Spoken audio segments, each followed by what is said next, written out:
What's going on, everybody? Welcome to Awfully Silly. Happy Monday. We all got through it, so congrats if you had a tough Monday or a busy Monday like I did. We're here.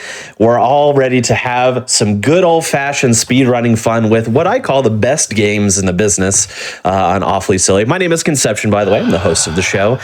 Tonight, we have some gems for you. This is going to be the Silly Rats episode, so call the exterminators because we're going to have plenty of rats here infesting the channel. But before we get started, before we get jumped into our first game, I want to go over a few announcements to make you all aware of some things. First, GDQ 2023 online is going to be January 8th to the 15th. Head on over to GamesDoneQuick.com for some more information. Game submissions are closed, but you can tweet at GamesDoneQuick and let us know what you're hoping to see on the schedule. There are some really good, awfully silly games on there that I am personally looking forward to seeing it get added to the schedule here. So go ahead and do that. Fright Fatales is a one-day event on October 23rd to celebrate spooky season with dark, scary, or horror-themed speedruns from the Frame Fatales community. You can use !Fright in Twitch chat to learn more about this one-off event. Very excited for that. If you want to follow what Games Done Quick is up to, use !Links in the Twitch chat for all things GDQ. There's a lot of things there. Just so you are aware as well, your subs, Prime Gaming subs, gift subs, and bits cheered on the GDQ Twitch channel help support Games Done Quick, both with our hotfix content that you see here on a weekly basis, as well as with recuperating the GDQ 2023 costs. So please consider subscribing if you enjoy our daily GDQ content. Additionally, if you happen to be watching on YouTube sometime in the future, feel free to come on over to twitch.tv/GamesDoneQuick if you're interested in looking at our live content. That's going to start most weeknights at 7 p.m. Eastern time, just like this show. Or if you're watching on the weekends, that's going to start at 1 p.m. Eastern time. If you want some more hotfix content, I have great news for you. Right after this, we're going to have an excellent episode of That's Never Happened Before with Kung Fu Fruit Cup. We're going to be going over glitches in the game Outlast because we're getting spooky. So we got to get into some horror games here. And if you want even more hotfix content, starting tomorrow at 7 p.m. Eastern, we're going to have Random Number Generation. That's a show about randomizers and randomizer adjacent content, followed by Aimbot, which is the show that focuses on FPSs and other shooter type speedruns. So check those out as well. But without further ado, it's time to get ratty. I think it's time to get ratty, and we have a very good friend of mine, the third time appearing on this show in its year history now. We have Jaxler, who's going to be running Stuart Little 2 for the PlayStation. Jaxler, how are you? I'm doing okay. We're playing Stuart 2 on GDQ Hotfix. What a time to be alive. Yeah, that's right. We're all here. We're all just witnessing it. We're all in awe of what we're about to see. Yeah.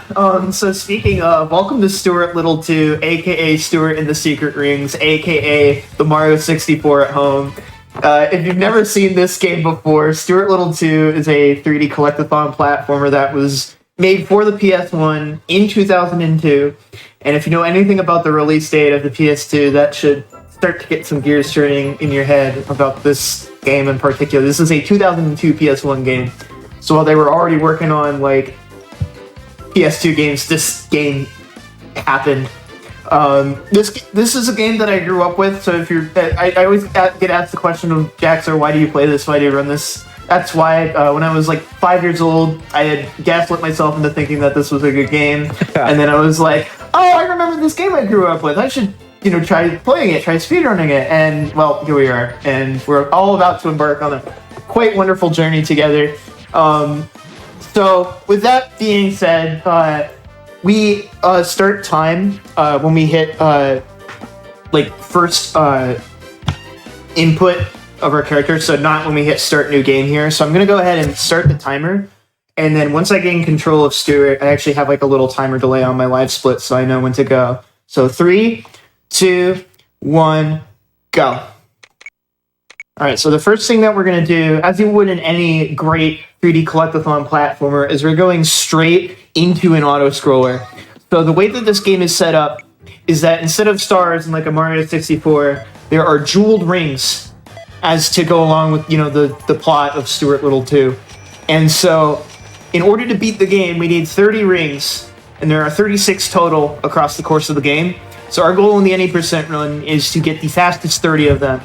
And as it turns out, most of the auto-scroller sections in this game are some of the fastest rings. So yeah, here we are. So this first one right here is really straightforward.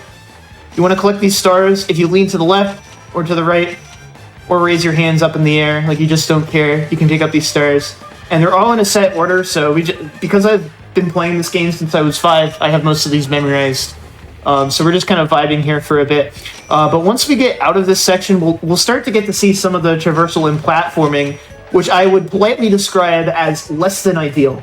So so this is a PS1 game, and so all of the movement is 8 directions, so north, south, east, west, and the diagonals in between.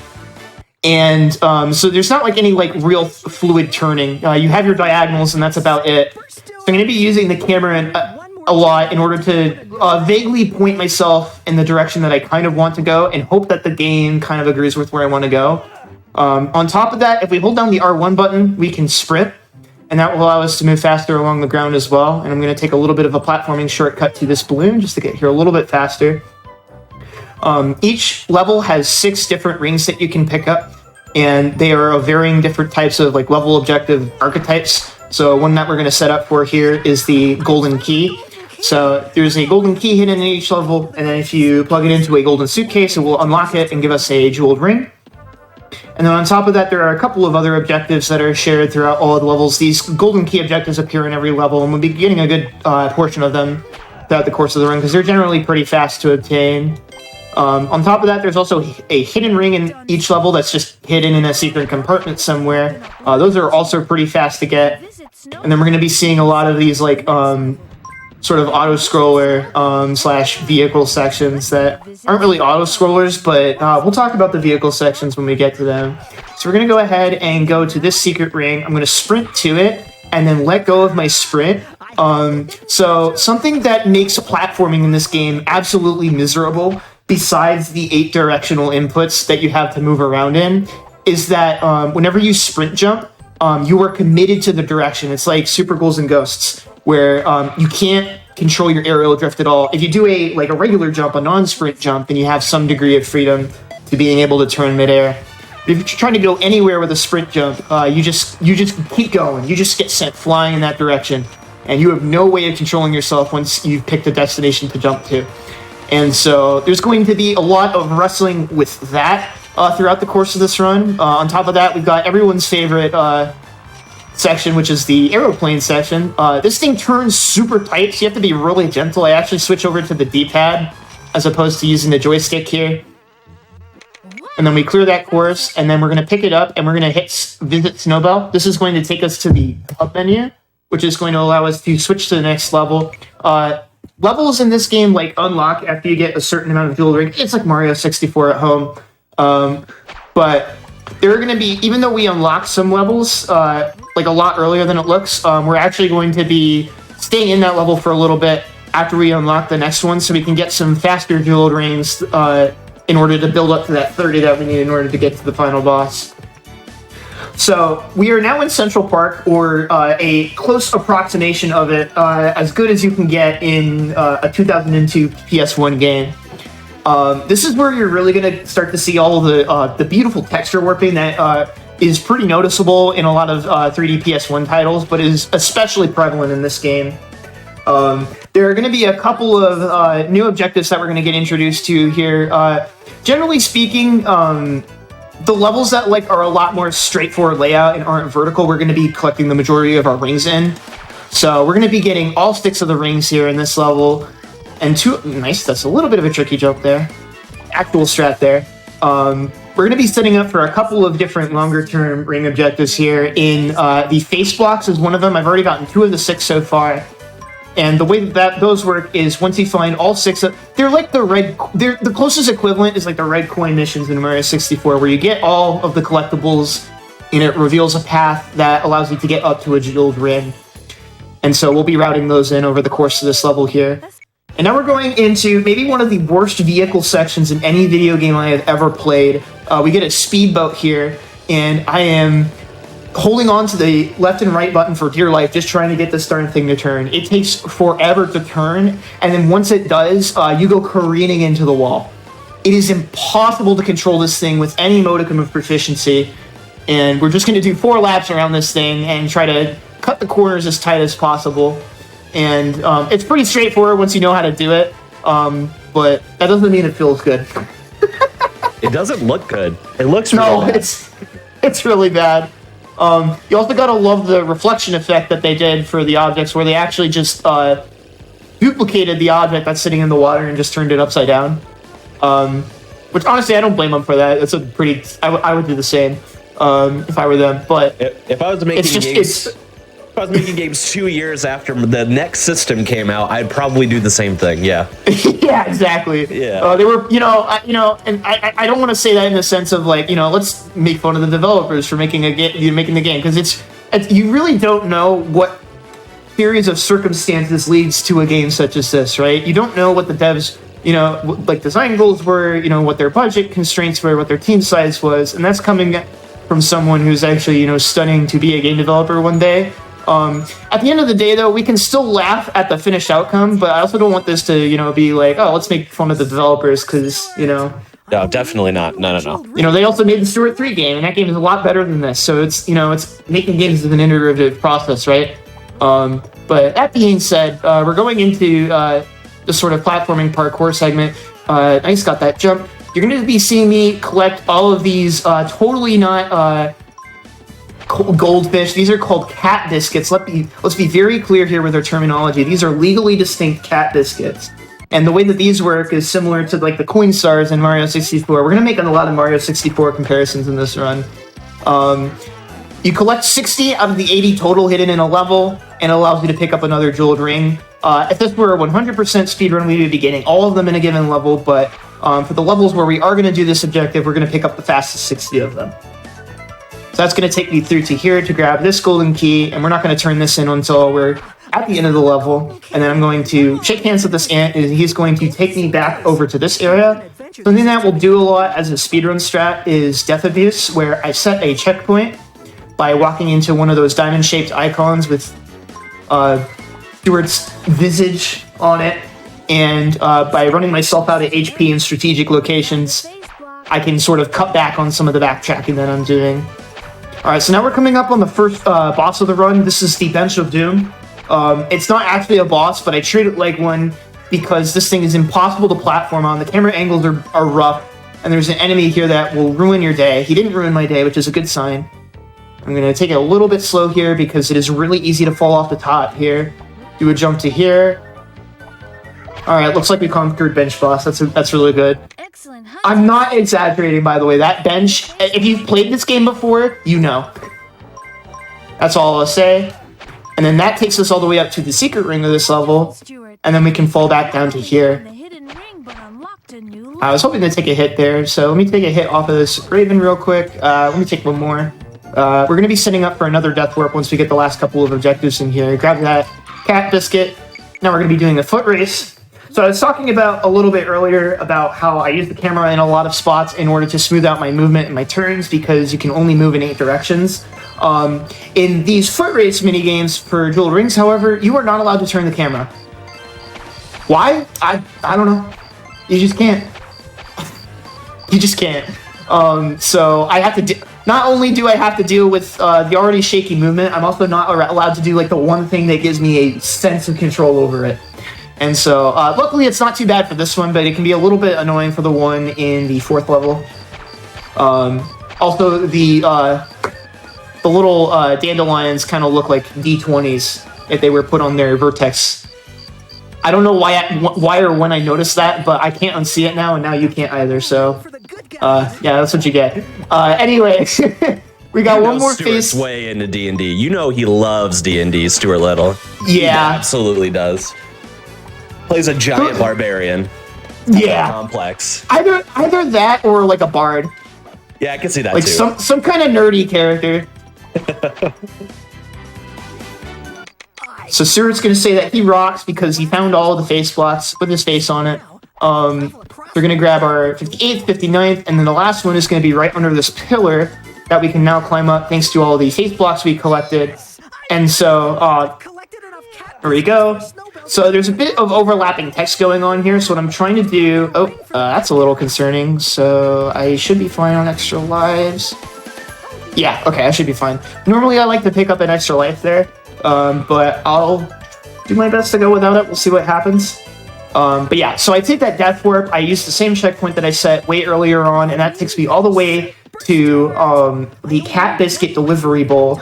If you give those to your pal Snowbell, who does not appear in the game whatsoever outside of the game's UI in the menu, if you give 60 Snowbells, if you give 60 Cat Biscuits, to him, he gives you a jeweled ring. And then we're going to take the Golden Suitcase ring and then exit level there. Nice, that was actually a pretty good level. That's a pretty long level, and there's like a lot of movement stuff that you can get hung up on. And so now we're going to be going to upstairs, and now that we're upstairs, we're going to be going straight into another auto-scroller. So this is similar to the one that we did at the very start of the run, but this time we're in a race car. It's a bit more difficult, but luckily it's still the same sequence of stars every time. As we're going through the run, it's going to seem like this run isn't really all that complex, and you would be right for the most part. However, since this is the any percent run, once we get into sewers and beyond, some of the levels are going to start having some skips in them that add some complexity to what we're able to do. But these first couple of levels are pretty straightforward, and in just moving around, optimizing movement. Yeah, Conception, how are you doing right now? How are you enjoying this feast for the eyes? I'm enjoying it. I've seen you run this before, so it's always a pleasure. Two things. Why? One, chat better be getting their hands up anytime Stuart's got his hands up, because I agree in the chat for sure. But two, I'm curious. So you mentioned you played this game a ton as a kid, right? That happens. That's a thing I encounter a lot with speedrunners, especially ones who play quote unquote questionable games. They have some kind of experience with it, right? But when it comes to the tech and the routing and stuff like that, did you do a lot of this discovery? Was it found out before your time? No, it was way before. This game was actually routed almost like decade and a half, half a decade, like 3/4 of a decade ago by another runner. And more recently, we've had a couple of Australian runners break into the scene of all places and find some new discoveries that I'll actually be showing off in this run for specifically any percent. And I'll point those out once we get there as well. Yeah, there's like a tiny little community for this game, believe it or not. There's some runners for Stuart 3 as well, which is the game that Magentasoft made after making Stuart 2. Completely different engine. I actually argue that game's not bad. But this is an extremely PS1 game. Oh yeah. Speaking of extremely PS1 game, who's ready for another auto-scroller? Like I said, we're going to be doing pretty much all of them in this game. This one is a like sort of shoot 'em up section where we're sitting in one place and hitting these balloons and different objects. Again, everything's coming in a set order, and I, for some godforsaken reason, have this all memorized. So I know exactly where I need to point my cursor, and then once we get to the last balloon, I'll just be mashing the button in place so that I can finish the minigame as soon as possible. Big key here is just not to miss anything and to not get hit by one of the spider enemies, because otherwise that'll actually make you lose points. And that would be really kind of disappointing to lose time on a auto-scroller. Yeah, I hope everyone in the chat is enjoying this masterpiece of a video game so far.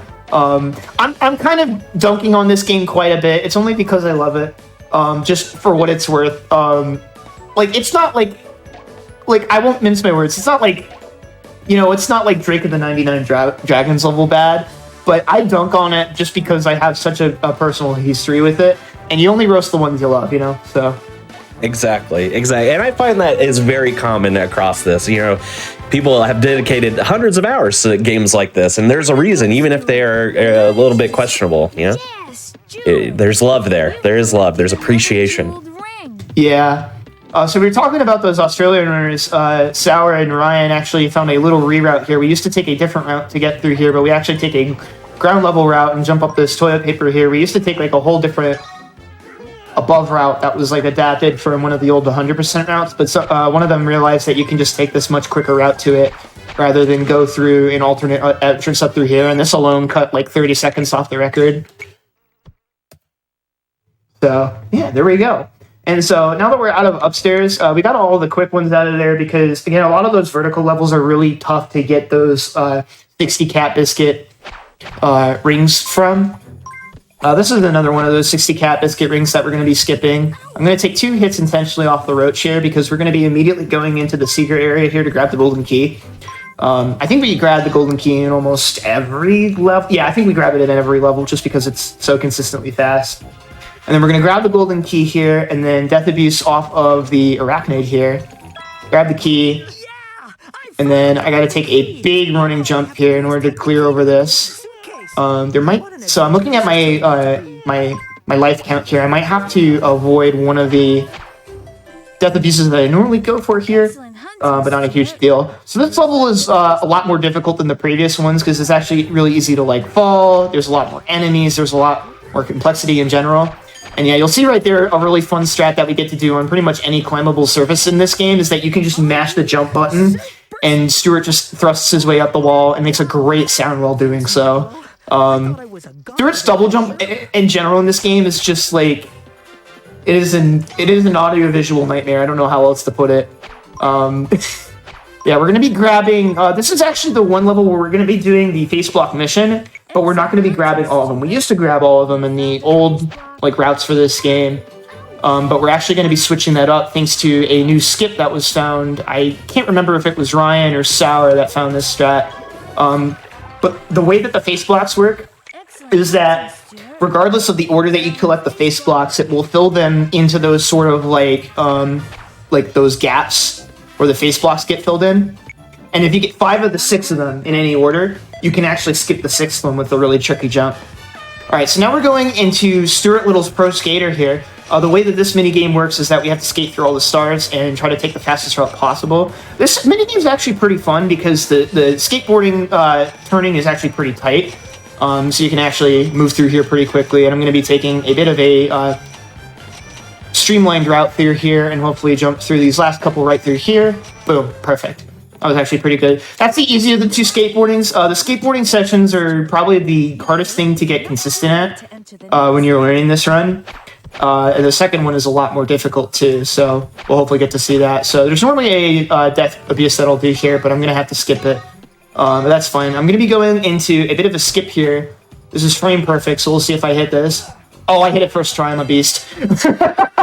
So there is a 1-frame window whenever you're on a sliding surface in this game, where if you jump off of it within 1 frame of touching down, it won't put you into the slide animation, and you can just jump right over it, and that skips the normal platforming sequence that you're supposed to take in order to make your way up to that secret ring over there. So that was pretty cool to hit first try. So now we're going to double back our way through here, grab a couple more face blocks, and then the last 2 tasks, the face block mission as well as the second foot race in the game, also kind of all line up in the same place. So we do that wing of the level first. You're also going to notice every time I pick up a face block and anytime I take a pretty big fall, I'm going to be hitting the circle button to attack with my tail whip. And that's because whenever you land, Stuart does like a little, not like a little recovery animation every time he touches down from a height. And so if I do that, it sort of cuts down on that recovery time by a few frames, and it gets you back up to your base run speed a little bit faster. So I have to be very careful on my HP here. It's very easy to take damage or fall off and lose a ton of time here, so I gotta be a little careful. Nailed it. Good, good, good. Excellent hunting, Stuart. And yeah, now we'll be going into the foot race part, and then we'll be going for a skip after it. So I'm going to explain how the skip works. You can see there's that one face block that we haven't grabbed. The last face block is actually really far out of the way, and like I said, we used to actually go and get it. But thanks to a new discovery by my good Aussie friends Sour and Ryan, they found a way to skip that last one. And so the face blocks actually continue to have hitboxes. They're normally moving platforms on some of these more advanced levels. But they have collision while they're still waiting for all 6 to be collected. And so as a result, if you jump off the one that's closest to you on the left, you can actually jump to one of the ones in the middle and make it all the way over to the face block ring without having grabbed the 6th one. It's a really tough jump, though. It's probably going to take me a couple of tries to get because it's just really tricky. And that'll also be a good time to grab some extra lives as well because there's a case with 2 of them. All right, so I'm gonna go silent here for just a second because this is probably the hardest, one of the hardest strats in the run. So here we go. Yes, Stuart. You've collected Got my another camera. jeweled ring. First try, let's go. Oh, the camera screwed me. Did you see that? Oh, I had it, and then like my camera wouldn't stop rotating. Oh, I got the hard jump. Dang it. Okay, well that was almost really good. Let's give this another go here. That would have. Okay, I'm just God, apparently. Just got it twice in a row. I'm sick. This might still come close to gold, too, so this is pretty exciting. So we're going to go ahead, grab those two. And even though it doesn't look like I've grabbed it yet, I'm actually... Yeah, that was still a gold split. Amazing. Even though it looks like I hadn't grabbed them yet, I actually grabbed those extra lives during the fade out of the level. And that allows me to pick them up while I'm transitioning back into the hub menu. So this is back alleys. This has like the best banger in the entire game. So I'm probably going to end up talking over the music. So apologies in advance, but this is like far and away the best musical track in the entire run. It's got like this whole jazz feel to it. And so this is going to be another level where we actually end up getting all 6 of the rings here. I think I actually can't do math, so I actually don't know how many rings that we have, but I know we're on track. So we're going to be going through here to grab the golden key. This is also going to be another level where we're going to be collecting the totally legally distinct cat biscuits. And this is going to be the last level where we do that objective one. Did I clear that? I do! That's a hard jump. So the reason why that jump is hard is not necessarily just because the gap is long, but because the text box that appears completely covers your feet, so you can't actually see when you're about to fall off the ledge to make a jump. You have a little bit of coyote time there, but it's really difficult to tell. So, nice, there we go. So we got through that section there pretty quickly. That's like the first really tricky part of this level. And so we're just going to be doing some quick movement through here. Whenever I know I'm going to get a ledge grab, I'm also trying to time my jumps as quickly as possible so I maximize height. So I snap to the ledge as quickly as possible instead of like jumping up and over the ledge and then grabbing it. Then we're just going to jump up here, and then I'm going to try to go for a really swag, sort of jump off the pole into the other cat biscuit. If I miss it, not a huge deal, but a nice little time save. There we go. And then again, I'm doing those little tail spins every time I land in order to cancel some of the falling animation. It's also really nice as well, especially when you fall too far. What can end up happening is you take like a really long landing animation, and that can lose you up to a full second if you don't cancel it. Stuart, you have found a face block. And then we're going to go right up here and going right into our next auto-scroller. Woo! That's right. Woo! Oh, I was hoping it was a car one. I was ready to throw my hands up, but we got another street. The car's up after this. All right, nice. Yeah, this one I have to be a little bit more careful with, but I mean, this game's pretty straightforward, so I don't know if you had any like questions or comments from people in the chat. I don't know if you had anything that came up in terms of like the speedrun or just the existence of this game. Oh yeah, well, first of all, there's a lot of love. There's a lot of love for this game. A lot of people seem to have that same nostalgic feel for it that you did. I even saw a comment earlier that was like, yeah, this is definitely better than Mario 64, like, definitively. And I think I agree, personally. Yeah, that's a really good take. Better camera, I'll tell you what. Yeah, I mean, besides the camera absolutely destroying you on that really tricky jump, it seems at least consistent, you know? Yeah, it's consistent. Yeah, so that's good. Yeah, no, I can't. I was gonna make a joke about this supporting a light gun peripheral, but probably not. The shooting the balloons and whatnot. Yeah, imagine it's supporting that for exactly 2 objectives. What a great use of your resources. Uh-huh. Alright, so taking a hit of damage there because we're going to be setting up for another death whip in a little bit here.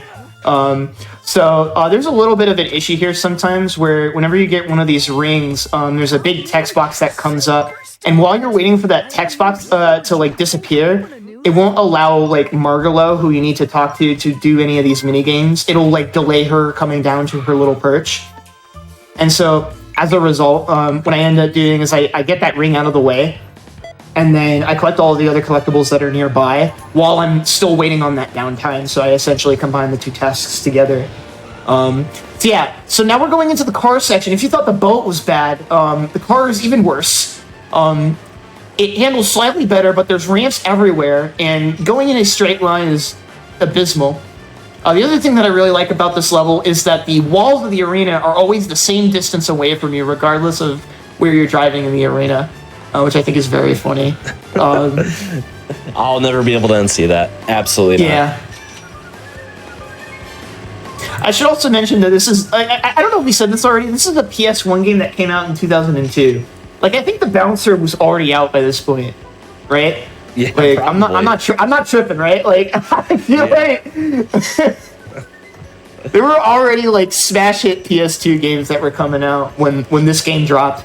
Mm-hmm. When Magenta Soft graced us with this classic. And I apologize in advance if people have like a lot of nostalgic memories about it. Again, this game is not as bad as I'm making it out to be, but you know, trying to like it is aged like milk mixed with orange juice. That is the best way I can put it. You know what I mean? That's violent imagery. I don't know how else to describe it.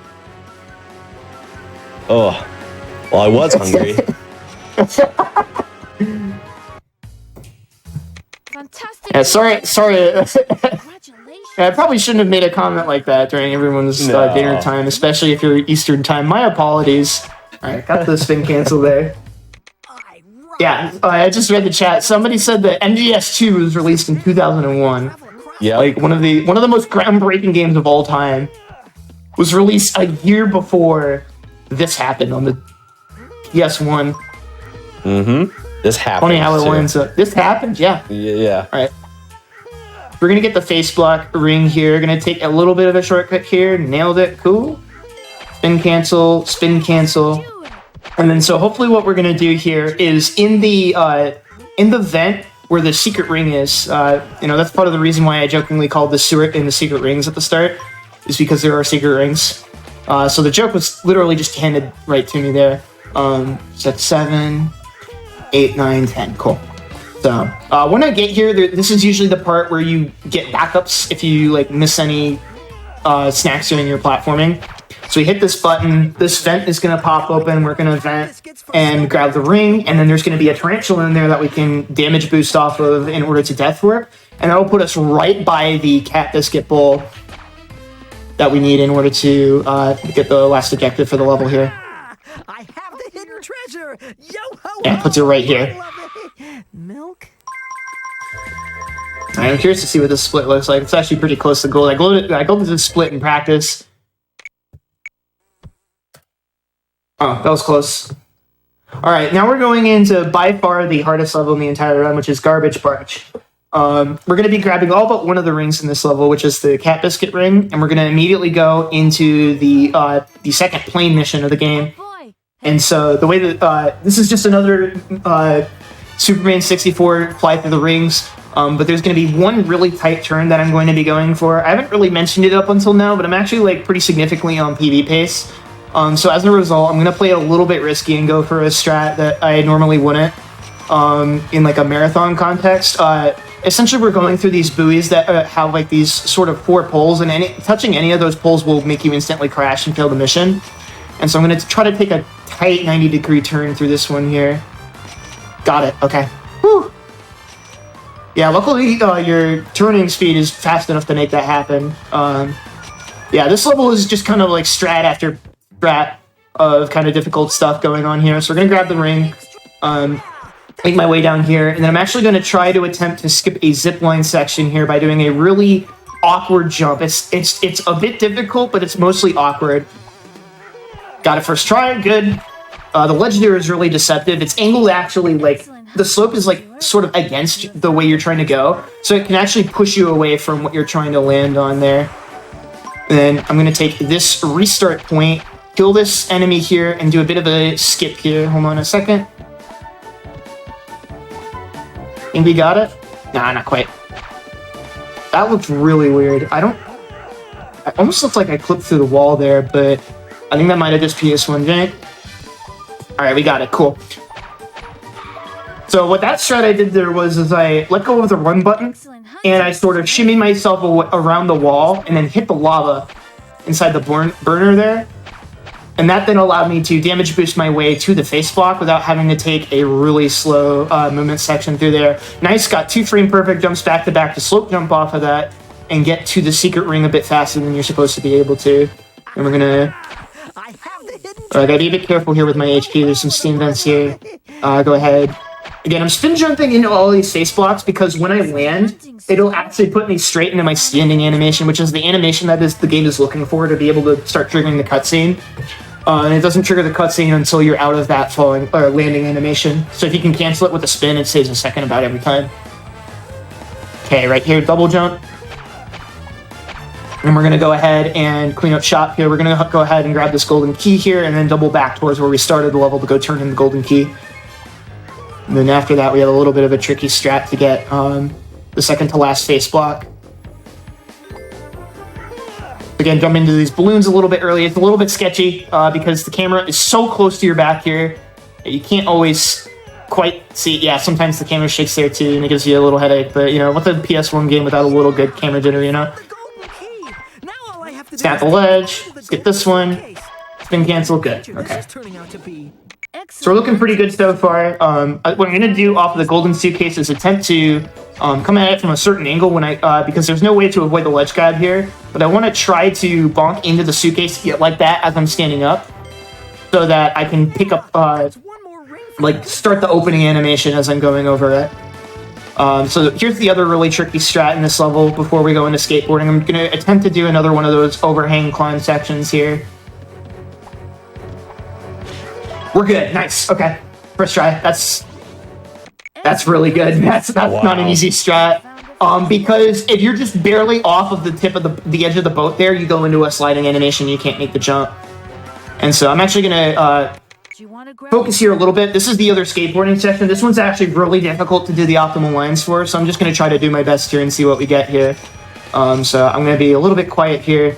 I didn't expect to get a run that was like this competitive speedrun wise, so I apologize if I went from like me dunking on the game mood to me trying to take the run super seriously mood, but that is just a timeline I am in right now for some godforsaken reason.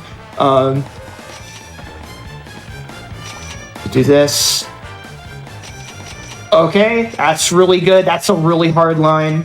You saw me do a little bit of a jump there in order to redirect. Grab this into these two. Perfect. Wow. Okay. I haven't hit that in a while. This might be the run that the run that end all be all to runs. I'm playing really good right now, and most of my time save in my PB is in the final boss. So we get that last face block there. Take a little bit of a shortcut. I'm actually gonna wait out the steam just a little bit.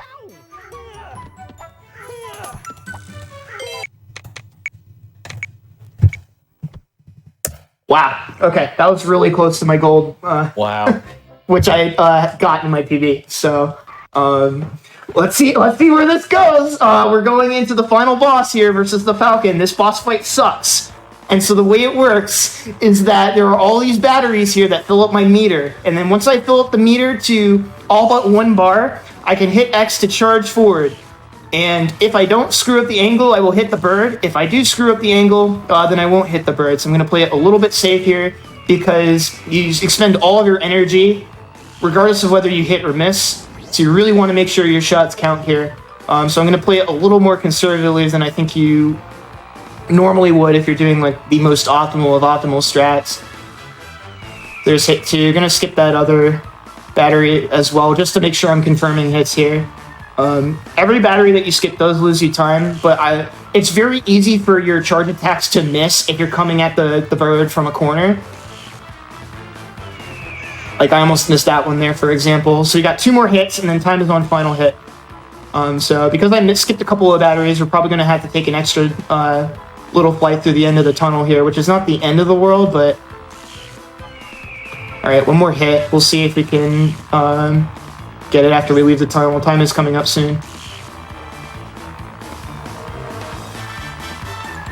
Get ready. Time. Holy crap! I just PB'd by 55 seconds. I am gonna check SRC real quick. Oh wow! Well done.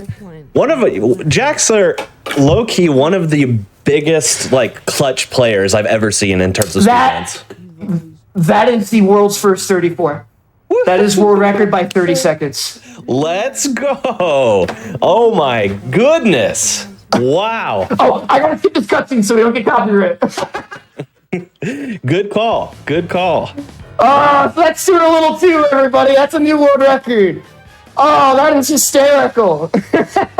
Well done. Wow. Oh my god, are you kidding me right now? Hello, YouTube. Yeah, hi YouTube. Now, this will be on YouTube regardless, but still. Wow. Yeah.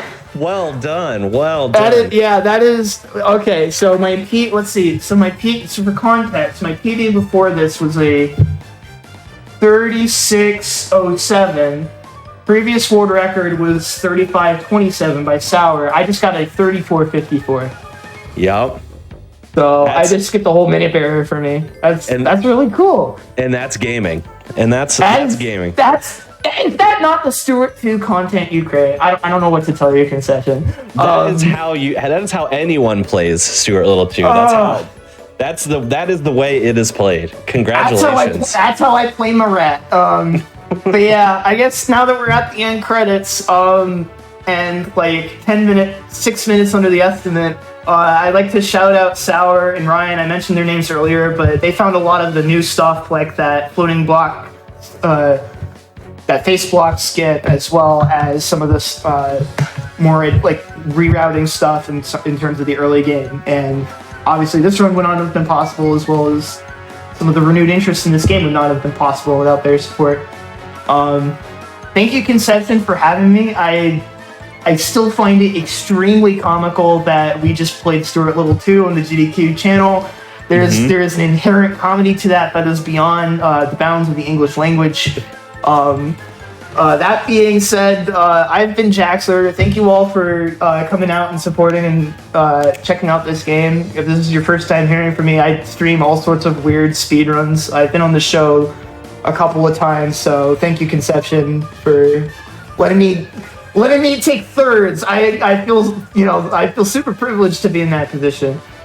Absolutely. You were on my first episode. You were around the 6-month mark, and now here you are at roughly the year mark. So it seems like we are on a schedule, as it turns out. And you only keep discovering jank, so I will keep returning to the well. I can't help myself. It just keeps happening. Exactly. I guess one last plug before I go. If you want to catch more of the different kind of games I run, I haven't run this in forever. I mostly just picked it back up again because Conception told me to. But I run all sorts of kind of weird games. My specialties include stuff like Neopets that Arcus Fairy, SpongeBob 3D platformers from the early 2000s, Chibi Robo, Vex, Whiplash, you name it. I either run it or know someone who does. So if you're interested in getting into the underground speedrunning scene of like the really weird nonsense 3D garbage, my stream is Jack01 on Twitch. That's the best way to find me. Or if you're interested in learning any specific game I run, just feel free to like message me. I'm pretty open about stuff like that. So, and there's not really any like Discord or resources for this game because why would you want to associate with other people who are No, I'm just kidding. But yeah, that's Stuart 2, everybody. Wow, I was gonna be like, oh, well, I'm playing Stuart 2, so I might grind for an extra day. Now I don't even have to do that. I'm free. Yeah, I saved you some time. Congrats. Thank you for saving me. Thank you for saving me the trouble. That's right. That is Stuart Little 2 at a world-class level. You never knew you were gonna get it until you were here. So, well done, and thank you, Jaxler, for being on my show, especially absolutely on the third time around. Well done again. For everyone who is watching, don't go too far because we are going to be continuing on with our rat-based content. But feel free to take these next few moments to stretch, collect some rings, put your hands in the air, drive your little car around, and we'll see you on the other side in a few moments.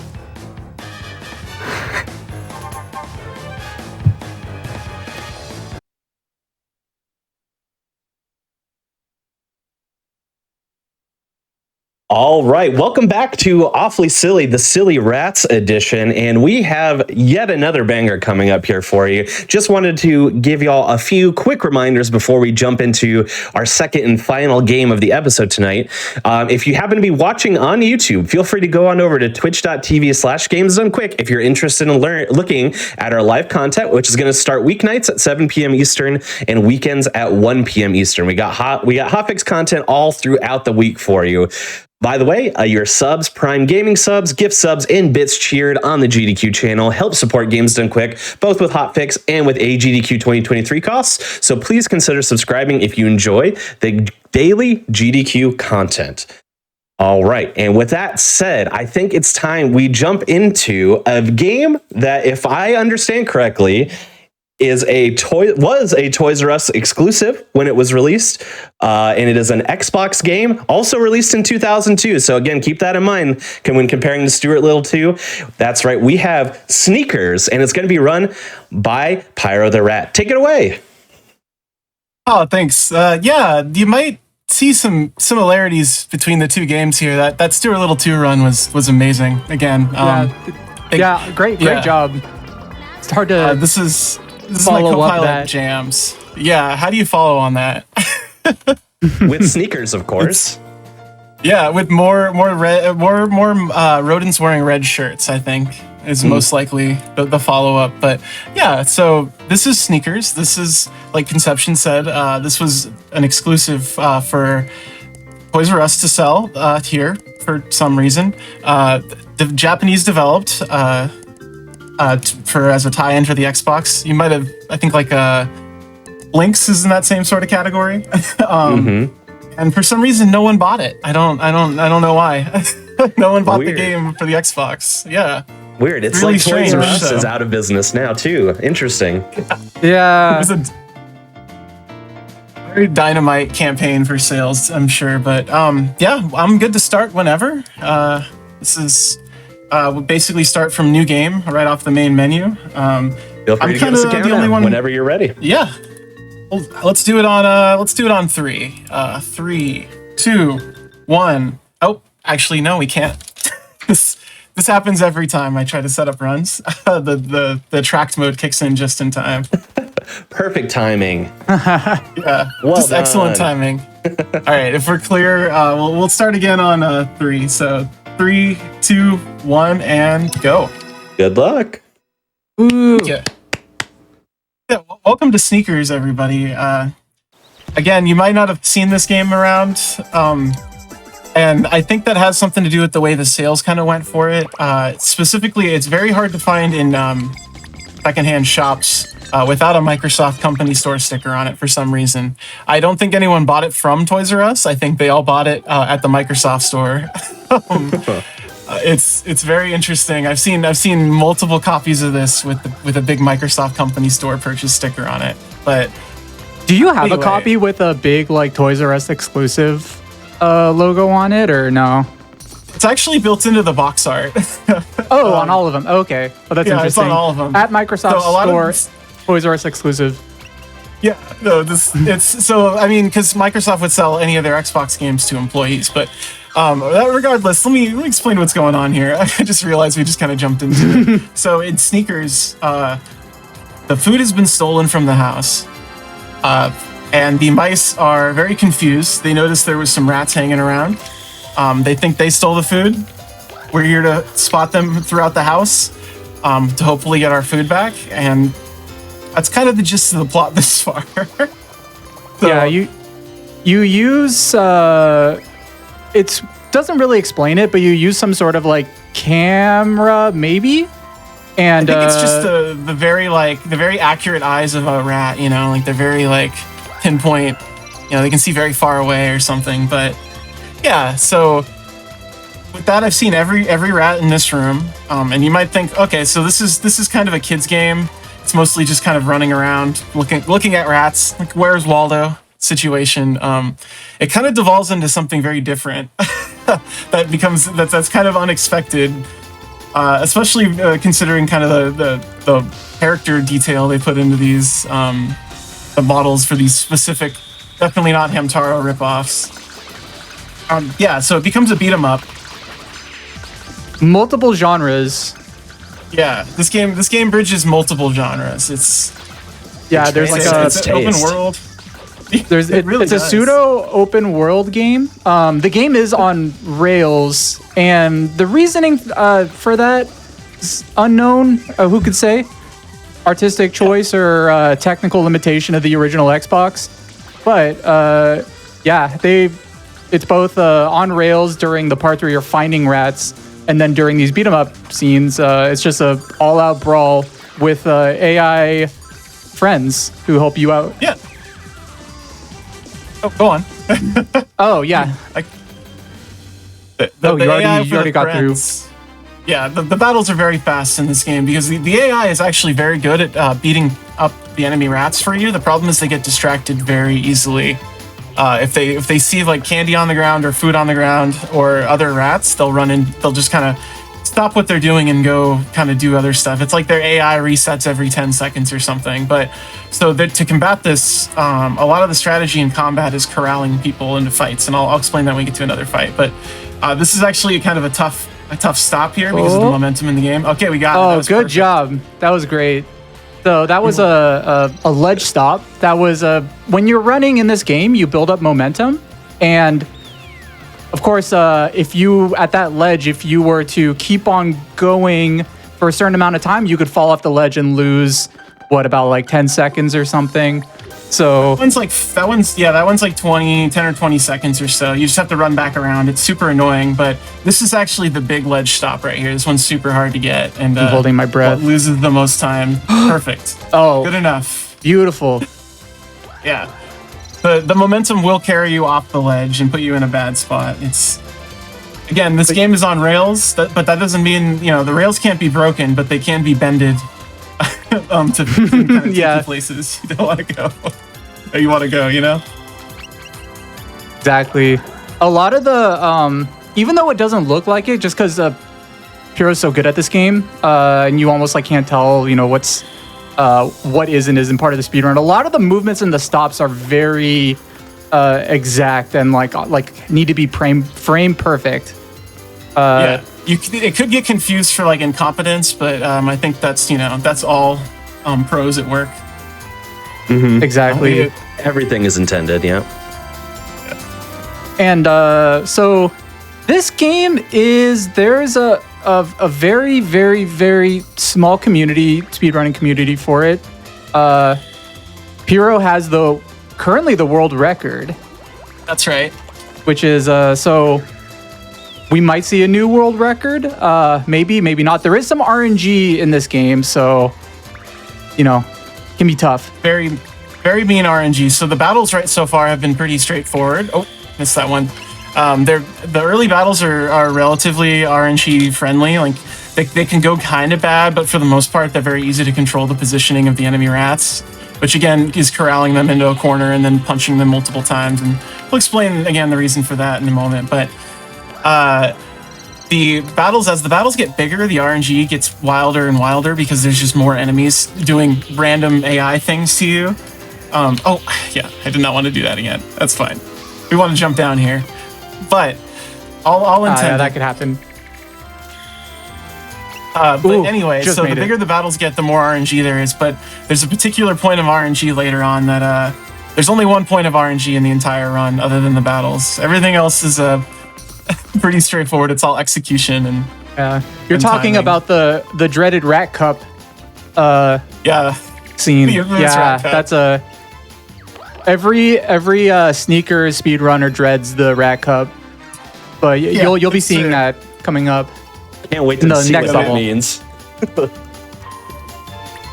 It's fairly soon. It's one of those RNG things that's just far enough into a run to be annoying, but it's pretty brutal. But we're gonna hope we do pretty good on that. But anyway, so we're heading to the garage. There's some more rats to spot in here. So most of the time, I'm trying to activate camera mode the second I come out of a turn, because running requires speeding up and slowing down, right? Because of the momentum. So if I can go into camera mode, which requires a full stop before the momentum, or before I even get momentum, obviously that's just speedrunning technique 101. All the sneakers heads know. You know, this is a technique that they all know out there. But yeah, in general, the less movement, the better, right? All right, we got one right behind this wheel. Easy. So we're headed into the attic, which is actually where I started, but it's actually a different part of the attic.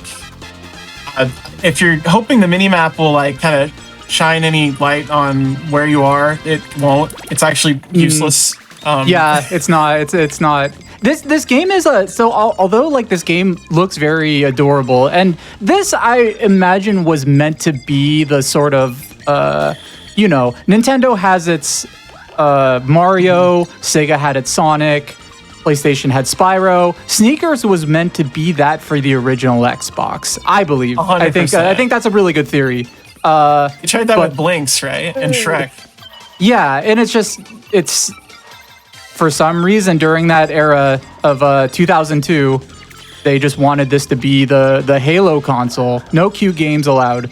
So if you look up this game online, you may see not so favorable reviews. But yeah, I think I have a playlist of video reviews that's like biased reviews that are meaningless. And it's all people who have reviewed this game. Yeah, this game came out during like a dark era of game criticism where, the big thing was Master Chief. Does this game have, do you have an assault gun? Can you shoot aliens? No? Sorry, your game is not good. And so True. For this Fusion game, frenziification of exactly video games. But I mean, when you look at this game, like you look at the furry the textures of all the rats, like, and the how cute it is, the music, their animations, like it's adorable. So yeah, I honestly do think this game looks very good for a launch Xbox title. They put all their money into the graphics. I feel like I honestly my working theory that is completely baseless about how this like game came into be was that this was like made on dev kits originally when they were giving out Xbox dev kits by like MediaVision and doing the Xbox tie-in stuff. And like they had a great like beat 'em up engine and a cool world engine, and they were told to make a kids game, so they kind of slapped this over the top because it's a bit Hamtaro-esque. I think that the American subtitle is like Small Heroes Big Adventures, which I think is fairly similar to the Hamtaro slogan. Yeah, it's a little sus. US. That's a little sus, but it's fine. Doing everything to avoid that copyright. Absolutely. Exactly. I honestly, the Japanese name is much better. I prefer Nesmix Have a Nice Day or Nezumix Have a Nice Day. Have a nice day. that. It's have a nice isn't that day. so It's much adorable. Oh, sneakers don't even seem prevalent in comparison. right. Like you're like, yeah, they're all wearing sneakers, but that's kind of the limit. They're all wearing shoes. It's not like It's not like this one mouse is special with his shoes. yeah, that's just Apollo. He's not even named Sneakers. Ridiculous. It's just one of those games that was, it was a great game, but then, poor marketing decisions and just Tried to poor do the time and also common poor sense, I'm timing. afraid. Also being a Toys R Us exclusive probably didn't help. Yeah. I haven't actually thought about running like a Japanese copy of this before, mostly because there's not really like any text that seems to matter. Like because you can skip almost every cutscene, and the ones you can't, it doesn't. It's fine. Like they're pretty short, but yeah. So I'm actually curious to see. There's no Japanese speedrunners for this game, as far as I know. I would love to see if there's a better time that comes from that copy. But Yeah, this is a very small community, speedrunning community around this game. There's a lot of potential. Puro has laid out almost all of the groundwork for the speedrun for this game. you can come in and you can swoop in and steal my times if you dare. I don't know about that. You have a pretty good that's true. world record. Well, that's what the if you dare is for, It's like Goosebumps, You want to read a Goosebumps because it's scary, but you kind of have to like think about it for a second. Like you have to be dared to read it. Oh, here's a fun Easter egg coming up. This box right here. Oh, yeah, let's see if I can knock target it. Oh, I can. Oh, this is a new spot. All right, so the cookie box. Wow, new strat found. For sale to mice only. Very important. So I don't think you're supposed to be able to read that texture. I think it's just because of the upscaler. So it makes that readable. I remember playing this on a CRT and it was very blurry. For sale to mice only. All that money they have. Yeah. Well, they got pockets at least, you know. And sneakers. So. It's they can afford sneakers. We all know how expensive sneakers are nowadays, you know. Speaking of, it is impossible to Google anything about this game because if you Google sneakers Xbox, you just get a whole bunch of sneakers that look like Xboxes. Yeah, I found that problem when I was making the tweet. I needed some images, and I was like, "Oh, come on! I can't find what I'm looking for." There's a very grainy video on YouTube from a review from this time for I don't remember what publication, but it's very clearly like it's from 2003, and it's very clearly like someone's cam set up in their living room, and it's like an official review, and it's great. Just recording gameplay footage, nothing else. It's like a long play, but that's the stuff I live for. I love videos like that. But yeah, so in fights, you generally want to corral guys up because punching one rat is good, but punching two rats at a time is like twice as fast, obviously.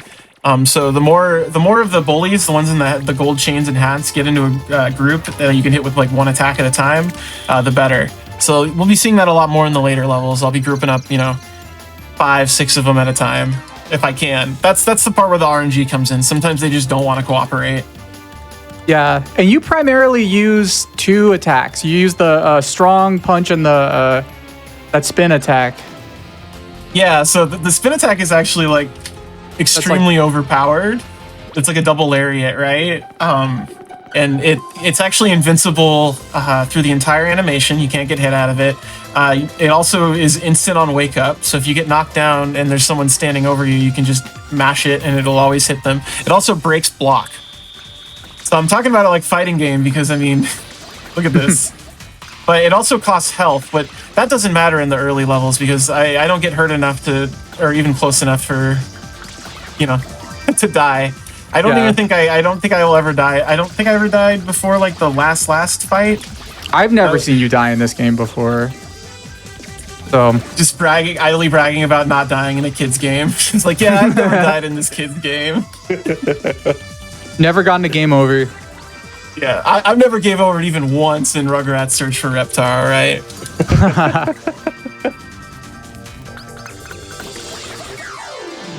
There's one left. This was like a pretty good grouping, but they got away. So most battles are spent watching the death animation of these rats. So also one thing I kind of forgot to mention about the battles. There's so much in this game to unpack. I apologize, but there is permadeath.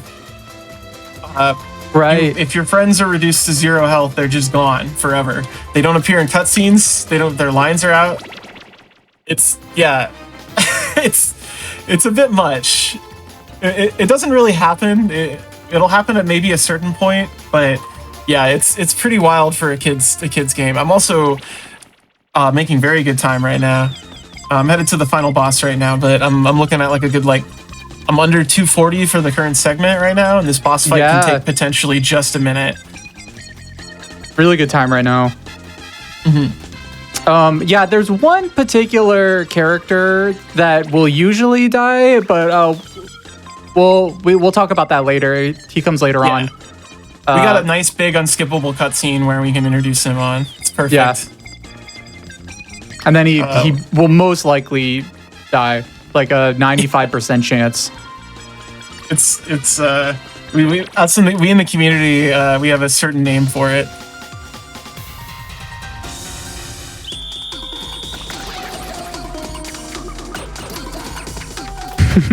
So that's the boss in the hat. So you see how they're all grouping into the corner? So like I said, it's about tricking the AI of your friends also to just stick in one place because their attacks can splash as well.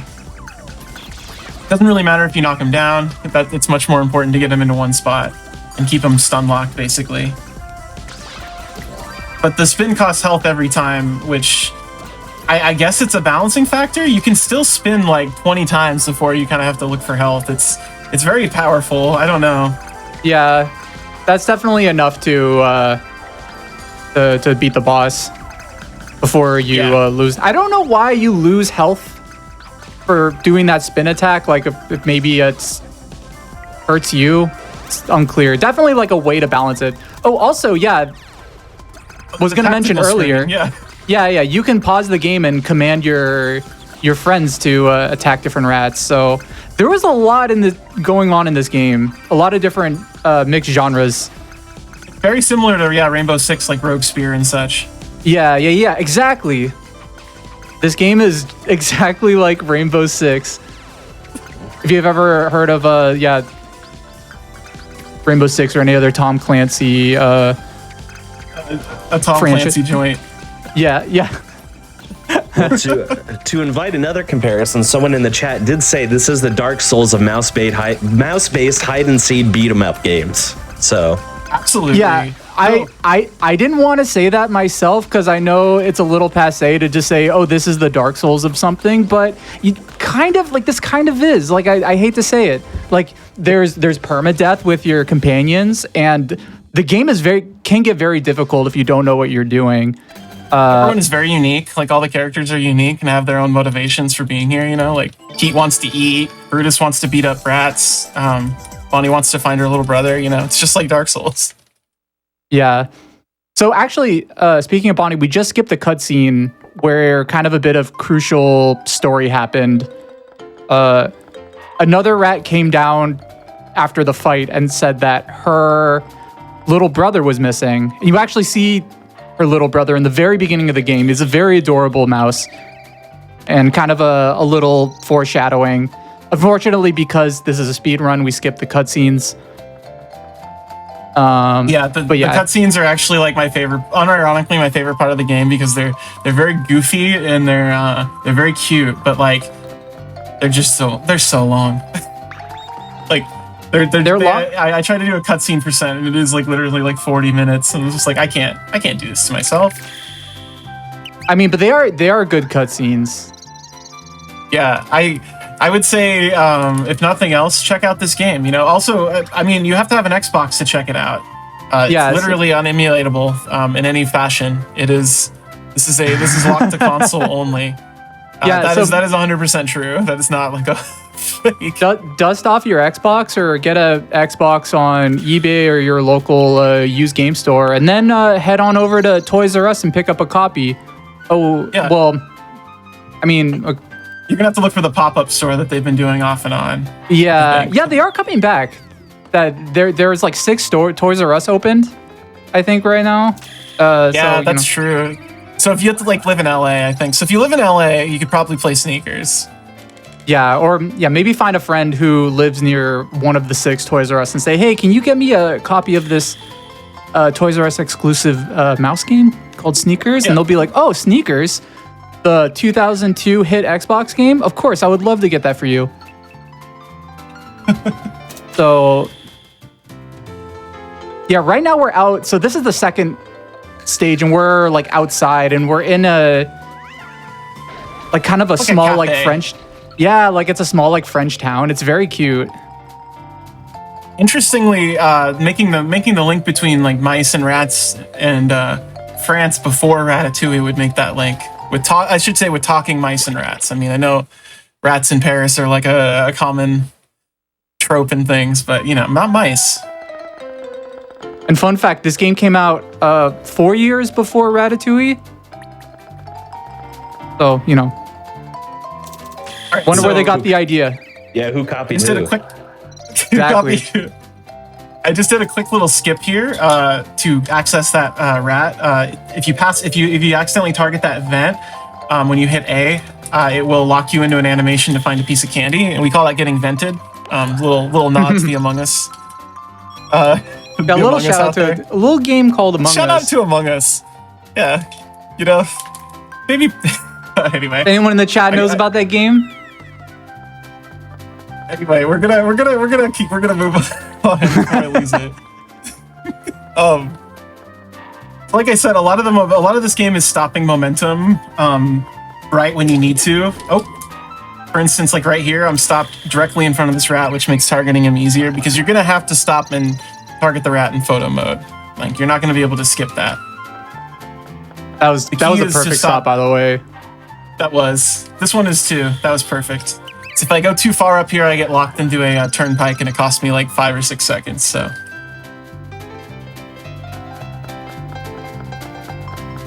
I unironically love this soundtrack, though. The soundtrack is like gorgeous. It is a soundscape. It's criminal. It's locked on the sneakers on the Xbox. Yeah, the composer, if I'm not mistaken, is the same composer who did the OST for Puzzle Bobble and Liquid Kids. Yeah, like all the Puzzle Bobble games. Yeah. Kazuko Umino. I think she goes by Karu, but like, yeah, she did the music for this. She did Pula Rula, I think is what you pronounce it. That game's pretty well known, I hear. But yeah, no, very good soundtrack. Very much a surprise. We haven't even gotten into like Media Vision yet, like the company that developed this. Yeah. So yeah, Media Vision is they're the developers of the Wild Arms series. I've personally never played Wild Arms. I know about it, but I mostly know about their sneakers, their more popular games. They worked on some of the Valkyria Chronicle games and some of the new Digimon games as well. Yeah, no, they were a first party Sony publisher, which is like so bizarre that they put this out like at the same time they were making Wild Arms, but like yeah, no, it kind of makes sense though. You can see that there's like a kind of a quality to this game. It just doesn't look like they had enough time to finish it. Yeah, which I mean, not only did they not have. Oh wait, hold on. We're about to get to Rat Cup. Oh, yeah, so this is the Rat Cup. So first there's a ledge stop that's right here. That one's easy though. So this is the only point of RNG. So please lend me your energy for RNG to be good here. Right to the rat is in the first mug. This guy's fine. He's always here. But so there's 4 coffee mugs. Oh, go on. I'm at the edge of my seat right now. There's 4 coffee mugs, and there's 1 rat that could potentially appear in one of these 4 mugs. It's completely random. It's the only point of RNG other than the battles. That's perfect RNG. Oh, let's go. That's exactly what we want. Woo. It's the difference is like 30 seconds, then like a minute 30, and then like 2 minutes 30 seconds. It's like brutal, depending on which cup it's in. Sorry, I had to stand up and walk away for a second. That was so good. You had to get your socks back because I blew them off. Yeah. Before, when we were kind of playing this game, doing a test run before, Pure got the worst RNG. You had to try out 4 cups before getting a rat. And yeah, that's really good. That's good. This could be, you guys might be seeing 2 world record runs. This is very possible. This fight's going extremely well. You see how they're all corralled too? They're just basically getting stun locked. These both are probably dead. Yeah, these both are dead. That's a very good fight. Still haven't even talked about the walk animation, where it's just like if a mouse would it walk like this or like this? Definitely like an aggressive mouse doing the like sort of old-timey like why I oughta type of run towards a enemy. Right? That's basically what they're doing though, right? Like all they're missing is like the pack of cigarettes like tucked under the shirt sleeve. Look like a greaser. All right, yeah, no, this is an amazing stage 2. It's just far enough in that RNG too, like I was saying earlier, that it's like, man, it's restarting the run 26 minutes in. I know I'm sounding like a baby here probably to other speedrunners. I mean, that's a decent chunk of time before you to restart on.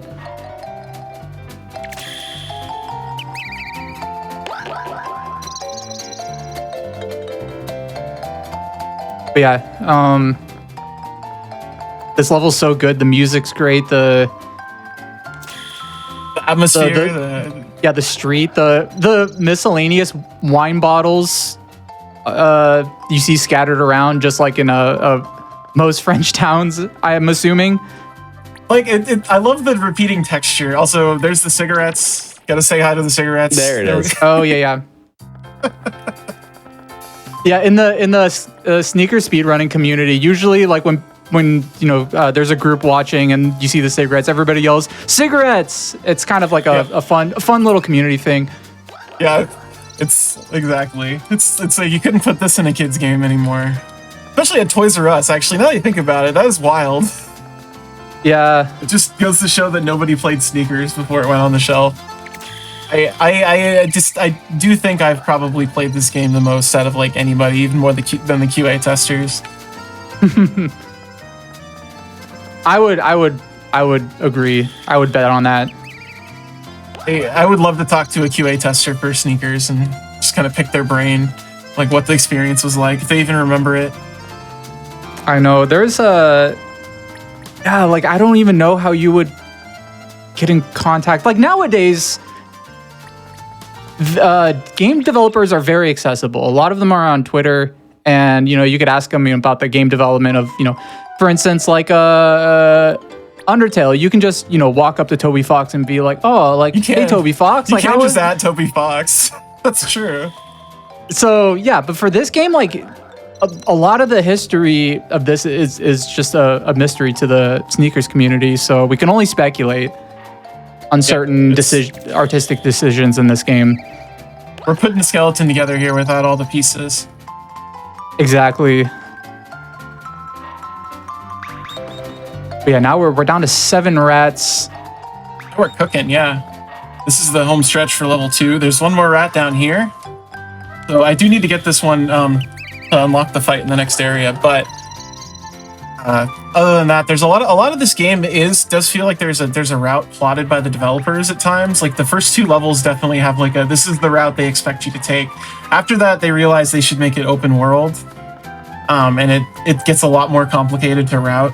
But these first 2 levels are kind of fairly straightforward. It kind of comes down to just input and again combat RNG. It's very swingy. This one's great though. I'm gonna knock out the whole column of rats here.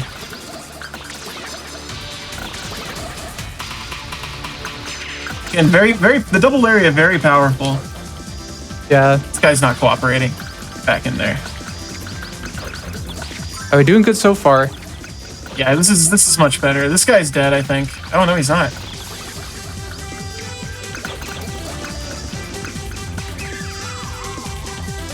Nice. The idea is too you want to stack the rat bully deaths kind of in a row, because if you're stuck watching this animation, you might as well chain them together. So yeah, it may not look like it on the surface, but there's actually like different levels for each of the rats. Like there's different tiers. You'll notice that some of them have a slightly different hat, and you can kind of tell which one is are the boss rats or the forgetting the name of it, like the bullies. It's fine. I forget the name bullies. of them all the time. I always call them like the head. I always call them like the leader rats, but because bullies is such a weird name for them. Yeah.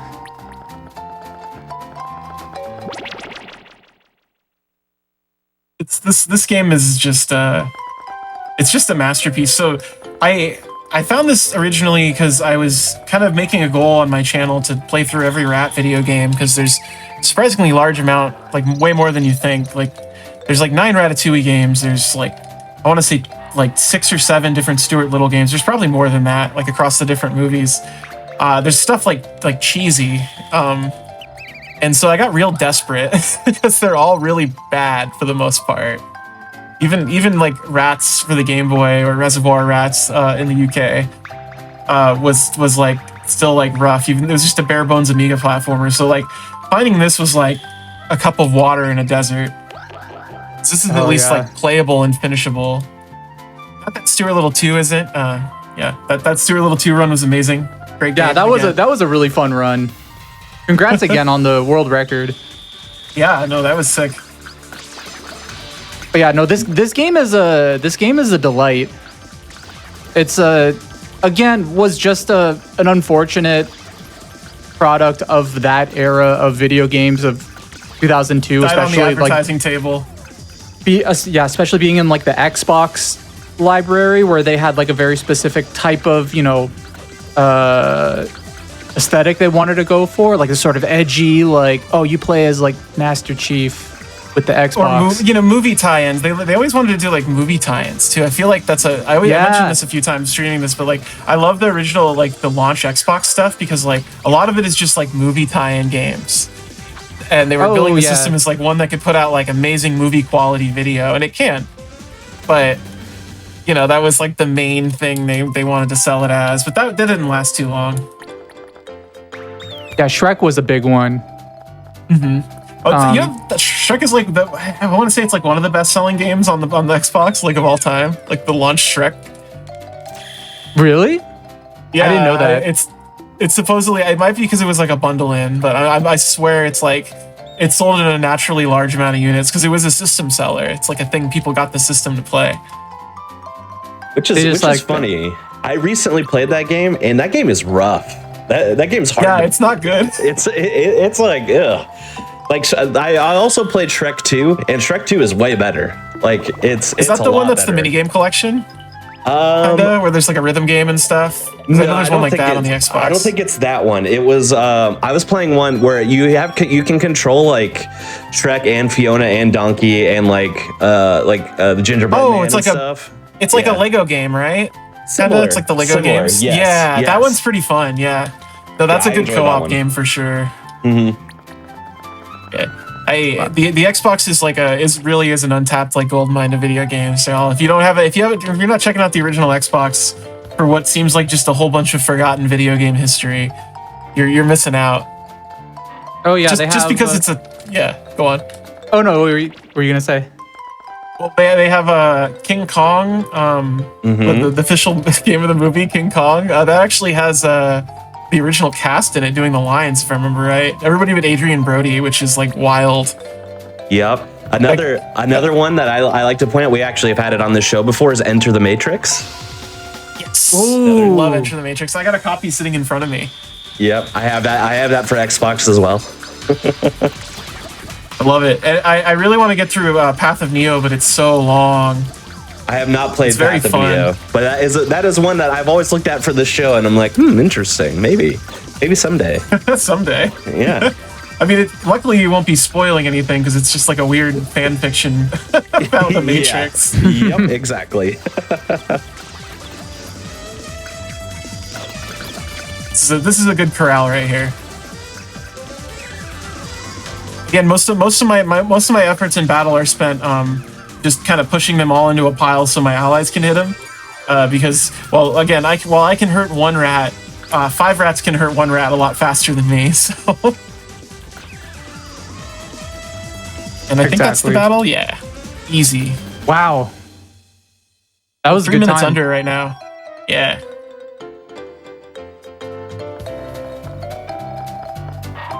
Under the final boss of this area. This level, fun fact, I was stuck on this level when I first played through this game blind because there's no guides for this game, really. There's like a long play or 2 on YouTube and that's it. I got stuck on one rat on this level for about 4 or 5 playthroughs with the timer going all the way out, which is actually about 2 hours per session. And I almost gave up playing this game, and I'm glad I didn't. That is one very brutal thing about this game. So you notice like every time you get a rat, you get an extra 45 seconds, and there's a timer on the bottom. And for Piero it says like 30 minutes because he's doing so well. But if you don't know where the rats are, and let's say you get through half the rats, and you're just like, where are all the other rats? When that timer runs out, you have to start the whole level all over again. Yeah, and you lose all your progress. So there's It's really kind of a weird thing they put that in like a kid's game, right? Like a hard time mechanic. I don't know. It's very. That's probably the biggest misstep, I think. The way I see it, I think the developers, were, treating the players with respect. They're like, I think they thought that the kids could do it. The pressure. Yeah. It adds a certain amount. It's a certain anxiety you feel during the game. It's not, super easy mode like, every other kid's game out there. They get something different with this game. It's a challenge. So yeah, if you were a gifted kid, you played this game probably.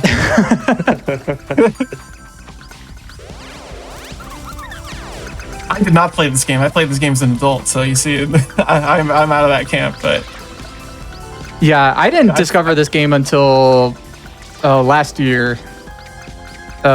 Again, because it was a Toys R Us exclusive and an Xbox exclusive, which I didn't grow up with an Xbox. Nor, I guess I did go to Toys R Us a few times. I've cried at a Toys R Us before. I think every child has cried at a Toys R Us at least once. yeah, Yeah, hey, absolutely. Yeah. It'd be for multiple reasons too. I think he's almost dead. Okay, so I'm actually 30 seconds under for this segment, and it's about to end. Perfect. Yeah, 22 seconds up. This is looking pretty good. Yeah, this is a solid run. Another cute cutscene that we just skip right past. So sad. Yeah, there's actually characters introduced in this level that we will not see until level 4 when they join our party. But they're actually my favorite characters. It's like Ice, Maybe, and Hasty. And you're supposed to rescue Maybe, who's like Ice's Aniki. They call each other Aniki a lot. So I presume they're boyfriends. And they hug and cry a lot. It's great. It's very cute. But unfortunately, it's like a 4-minute cutscene. So we don't get to watch it. And it's just, I always mess this one up. Oh, I'm off. Oh, this is bad. Here we go. I missed my spot. Anyway, it's a very adorable cutscene, but we skip it, so we don't get Maybe added to our party. Ice will show up later. He'll be in our party for the level 4 because he needs to interact with the rat we meet there. So they just kind of put him in your party even if you don't pick him up. But I intentionally keep my party small here. There's a couple of optional rats, the ones I just described. And they can join your party, but if you have them, you have to find them in this level.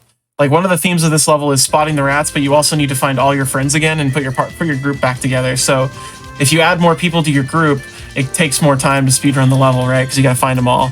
So yeah. I just don't do that. I don't get the optional rats. Isn't there like a run that's being considered where you do have like a where you save Hasty, or where you save Maybe, rather? The boyfriend percent. Yeah, if we get enough interest going in this game, we're talking about forking the runs so that you do save Maybe. Boyfriend percent. So, all right, you heard. Yeah, it how many first. people would like to? Yeah, how many people would like to see a boyfriend percent of this game? I think a lot of people. Yeah. I would love to see it. That sounds perfect again for the show. A sneakers repeat. Yeah, we'll come back. I'll show you all the new tech I've learned. This game, like I said, this game's on rails though, so it's really hard to find like glitches or skips. Like, I have torn it apart. Yeah, Most of it is in sort of just like optimizing movements, which is fine. There's plenty to.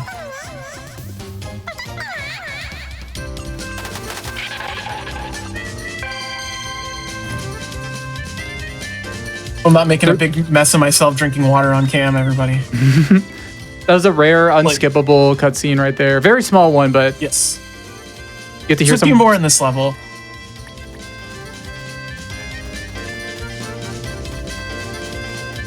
This level has the best mixture of jams by far, though. It just gets up. It just goes up from here, music wise. Oh yeah, exactly.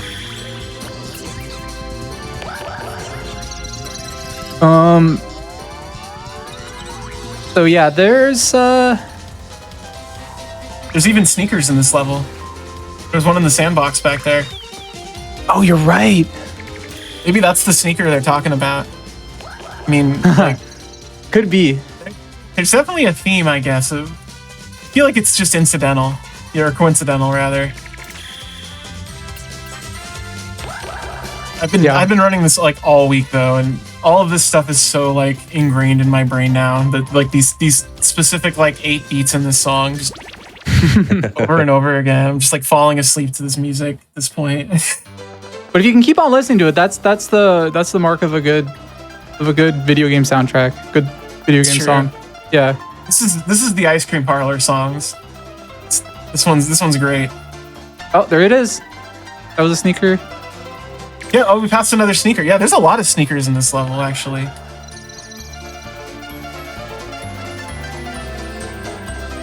Is there an ice cream parlor in this part of the like an actual one, or?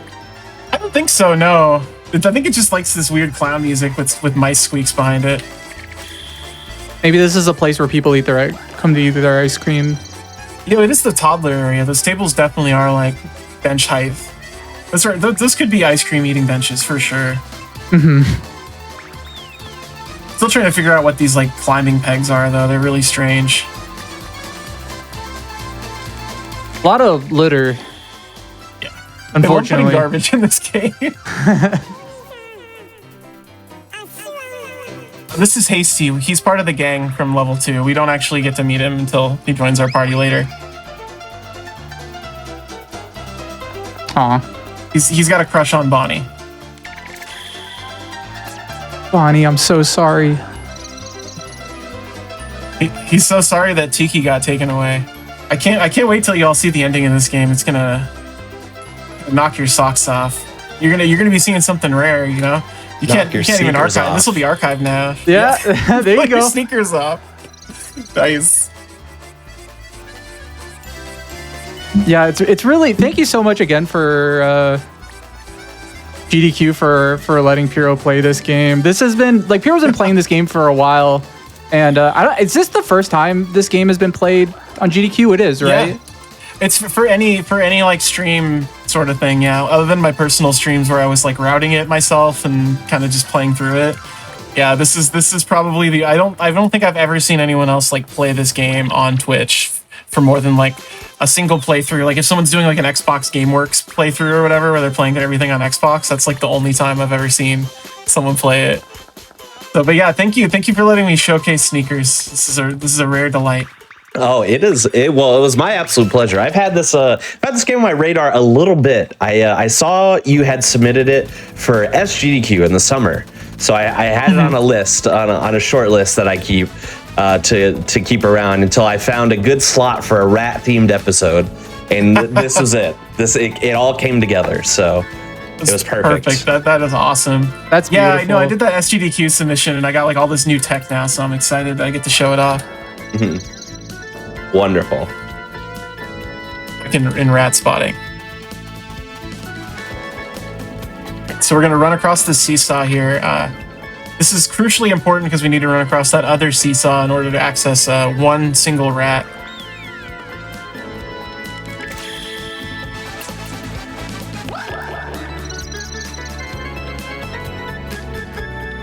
Nice. Okay, easy. Yeah, there's always a delay. You'll see when I'm canceling the camera too. That's, as far as I can tell, built into the game. I want to say I think it's based off of like internal cycles or something like that, because sometimes it's like I can cancel immediately out of the dialogue.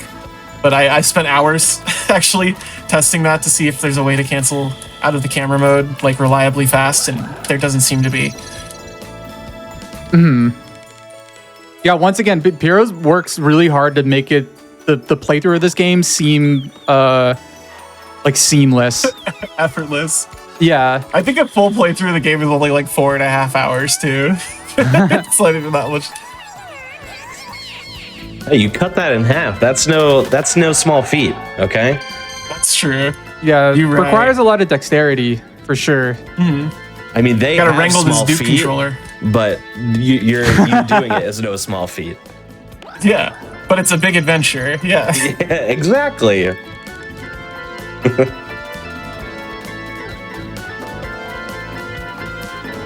So while this game got mostly negative reviews when it came out on Metacritic, there are currently this game is mixed on Metacritic. That's a good rating for it, I'd say. Yeah, there's currently 3 reviews for this game.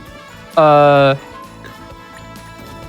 is an 8 from Mom, who says, "My boys are 6 and absolutely love it. It is cute and has adventure. They will outgrow it, sure, but I am so glad they have found a game that isn't all graphics, violence for them to play with for a while." So, I would say that's a pretty good review. Endorsement. There's one negative review from Tom, who says it's crap, which I don't agree with at all. Okay, I say this all the time when I stream this, and I don't want to. I will never necessarily yuck anyone's yum for playing a bad game because I love bad games. But I find Blinks like completely unplayable. Like I cannot play Blinks the Time Sweeper. It is a beautiful little game, but like compared to this game is like beatable. I can understand this. I like that It's tough. take. I like that. I appreciate that take. Like Blinks is such a great idea, and it just doesn't come together. It doesn't come together. The mechanics are too goofy. This is so simple. The free roaming adventure. I actually with your friends, the rats. I hate to admit this, I haven't played Blinks. Is it worth playing? I think it's worth trying at least once. It's on Game Pass too, so like you can play it like on your PC if you want to. But Oh, okay. yeah, I think it's worth. I think everyone should experience Blinks to be there. Like, wow, this is like really good character design, and then you kind of go, all right, what else? Oh, that's what you got for me. That's why anytime someone I always watch the Blink speedruns when they come up, and I'm just like, this is great. I love seeing this game just get destroyed. Can't really do that with this game. I mean, Pyro does a very good job running through this game, but yeah, again, like because this game is on rails and is so masterfully engineered, like there's really like you can't do any like crazy glitches in this game. Yeah, it's just a guided narrative experience, kind of like Red Dead 1. It's exactly like Red Dead 1. I make that comparison pretty often. Do you actually? Yeah. Oh, yeah, I just absolutely. picked When up on that randomly. Like Yeah, when I'm talking about this game with friends, yeah. wow. Okay, no, that's wild, dude.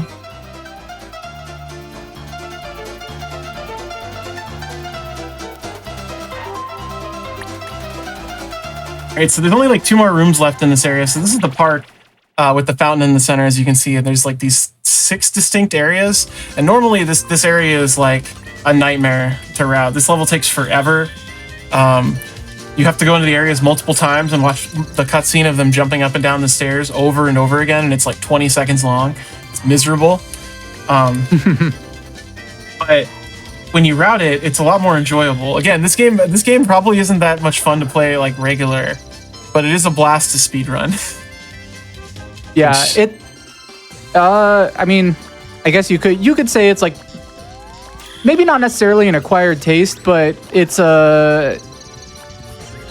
watching somebody play through and like find the exact route And the hidden rats.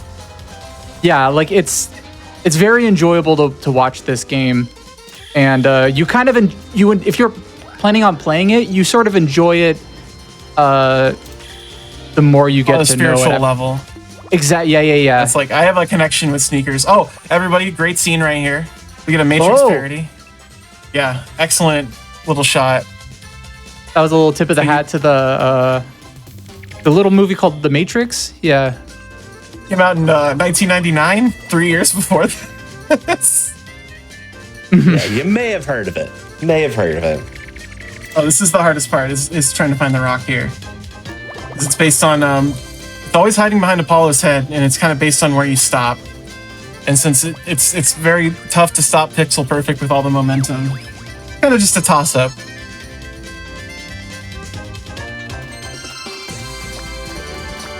Yeah, the fun thing about this game too is that even though the majority of the rats are ones that you sort of find, hanging around the level that you have to spot, there is a bunch of rats that you find via sort of, I don't know, like little fun scenes. Like for instance, that one required like throwing a rock into that sandcastle.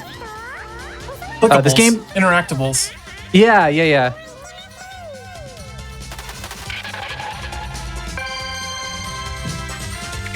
Oh, nice. All right, we got Watt. Watt's on our team. He's 10,000 watts of smarts, according to the intro cutscene that we didn't listen to. So this game also has its own theme song. I don't actually know who sang it. I apologize for the motorcycle. I don't actually know who sang the theme song to this game because there's actually a US theme song and a Japanese theme song. The Japanese theme song is by Folder 5, who did the second One Piece opening, which is wild. But, whoa! I didn't even know that. That's crazy. A rich and The storied Snake- history. Yeah, there's links in this game to everything. You know, like there's some golden hands that touch this game. But the US song, I think it's like, oh gosh, I wish I remember the name. It's definitely a pen name because it's like Richie and the Cheese Girls or something like that. It's amazing. But it's got lyrics and everything. No, it really is. It's like someone in the sneakers or something. It's wild. Yeah, I mean, trying to look up this game too, it's very hard Possible. looking up anything for this game. I've been trying to find. There's a specific plush they gave out at the Japanese launch of the Xbox, like the launch party in Japan, and they gave out an Apollo plush along with some other sneakers merchandise that was limited edition. And members of the press got the plushes. I do not even know where I begin finding one of those. Like, Oh, yeah. searching under the Japanese name Nezumix doesn't work. Like, because it kind of just returns rats. And then it's like it's a portmanteau that doesn't mean anything if I remember correctly, but like, or it's weird. Yeah, Anyway, I know Snake Man with Dream Harrier. Shout out to Snake Man. Was able to find a Yahoo auctions listing for the plush, but it was like from 2017, so it was just like, well, this is useless. no. Did it sell? Or Yeah, I think it's sold too. It's Okay. wild. I would love the Apollo plush. That's like the ultimate white whale for me for video game merch. I don't know if I'll need to buy anything else. Easy fight. nice. You know, this time's looking really good. So I actually, yeah, I'm pretty hopeful. There's definitely going to be a world record today because this pace is like intense.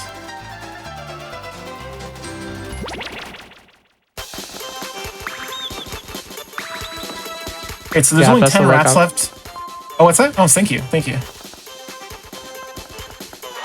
There's only 10 rats left in the level. I know where all of them are. There's three out here in the fountain, and then there's going to be 7 inside this last area I haven't been to on the minimap. That's the flashing yellow. I said the minimap is useless earlier, and it is. It doesn't tell you where you are on the map. It tells you what room you're in, which is useless, first off. It also makes orientation very difficult to tell where you're. Like, am I facing north? Am I facing south? Like, I only know I'm facing northeast there is because it's the only room I haven't been to yet. So, Yeah. it was a real pain, really hard to wrap my head around the geometry of this game at first. Which, you know, I'm a grown adult. You can't imagine playing this when you're like 10. Yeah, there's like, I don't know, there are some games though that I'll come back to as an adult that I know that I beat as a kid and I'll have trouble with as an adult, and I'll just be like, I don't know how I played this game as a little kid. I mean, maybe You feel so this, dumb. Like, yeah. This might be one of those types of games maybe where you just, if you're a kid, this is, you know, the one game that your parents bought you. They went to Toys R Us, they got you a Super Soaker and one game for your Xbox, Right.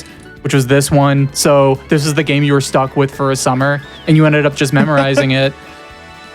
you know, it's really funny because I had a few of those growing up, but like, I don't think I ever I had only bad games at times, but like I would just like not play them. Like I'm trying to remember. I want to say like I remember I had the Super Nintendo port of Art of Fighting, and I got it with my Super Nintendo, and I don't think I ever played it once because it was just like this awful port of this like derivative of Street Fighter. Which, by the way, I do love Art of Fighting. Please don't destroy me, chat. Art of Fighting's great. It's just the Super Nintendo port is awful.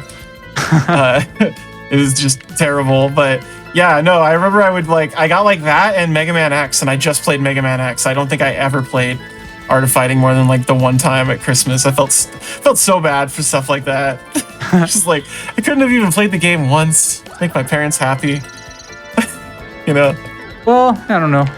I'm sure they were, I don't know, at least for my parents, they weren't really paying attention to what the game was. So, they just got me something and didn't really understand much further than that.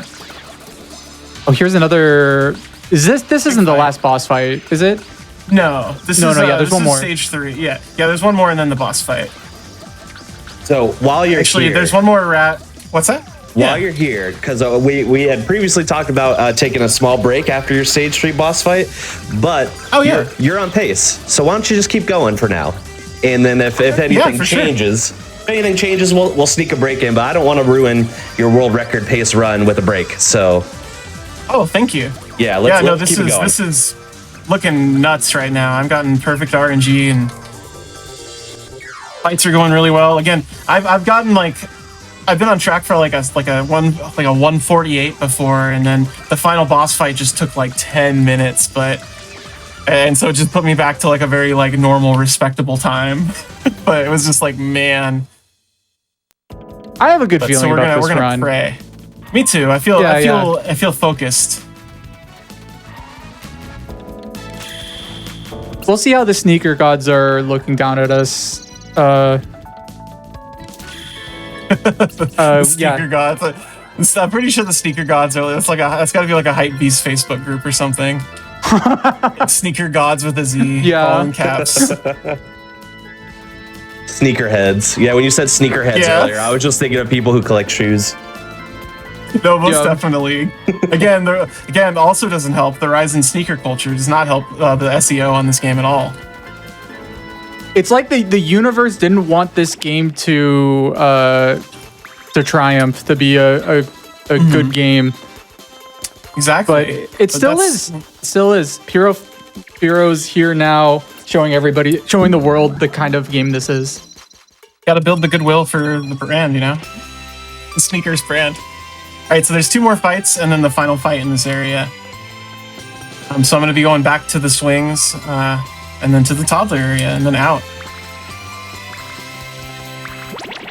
And then we'll be in the cellar, which is the last real level of the game. Stage 5 is just a boss rush, so I don't really count it as a level for the most part. It doesn't really require thinking, just fighting. So.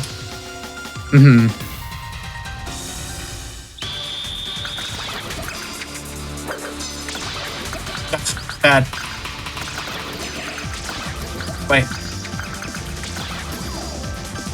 Again, it's just stupid powerful. If you can land big punches, that's great, but your main goal is to just not get knocked down. Get them all in a good corral. Nope. They don't get to escape. Yeah, even your friends will help you corral them. Again, just by process of elimination, if you put all the guys in one corner, your allies will just naturally swarm that corner. It's great. It's very impressive little AI script, gotta say. Mostly when it wants to cooperate. That should be it. Yeah, that's the last one. That was a good fight. Nice. You see that friends remaining screen, but it crosses them off with a big red X if one of them dies. So it's very sad. grim.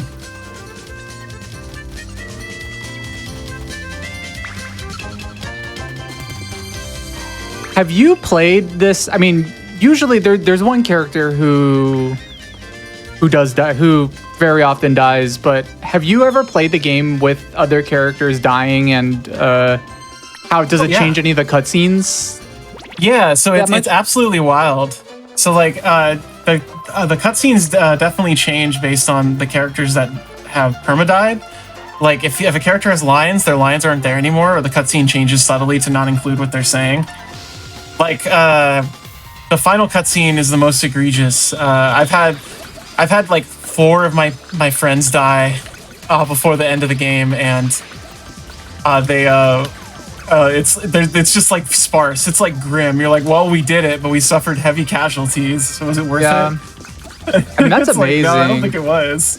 Keep in mind, this was a game in 2002. This was years before Mass Effect. That was an unheard of thing in games. This laid the groundwork for Mass Effect 2. No other game did that before Sneakers. I think it's safe to say. Sneakers walked so Mass Effect could run. Exactly. Yeah, I've been saying this. It's true. I think they're both dead. This fight's doing good so far. Oh, nice. This is a very good fight, so I'm gonna go in the final fight with like 3 minutes, I think, here off of my PB for this segment. So be pretty decent.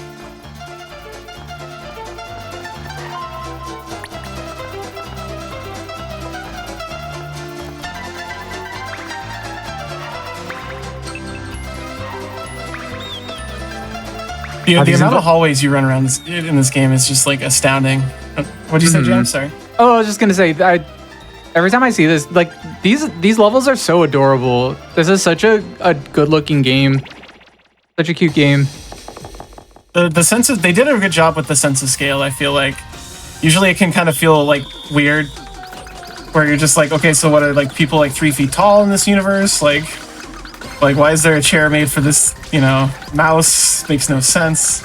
Yeah, like they do have like full sets of clothing, which makes no sense. But it's whatever. Like they should be dressed like borrowers. Like they should have like a button and like a burlap sack and like, you know, like a needle sword. Yeah. Yeah. No. Definitely the scale. Yeah, like you said, is nailed pretty well in this game, because it is kind of even in modern games you'll see the 3D environments, the scale of objects are, you know, kind of off. But yeah. I mean, you are mouse sized and everything is, you know, human sized. It's pretty spot on. Yeah, those were human sized cigarettes, you know. Yeah.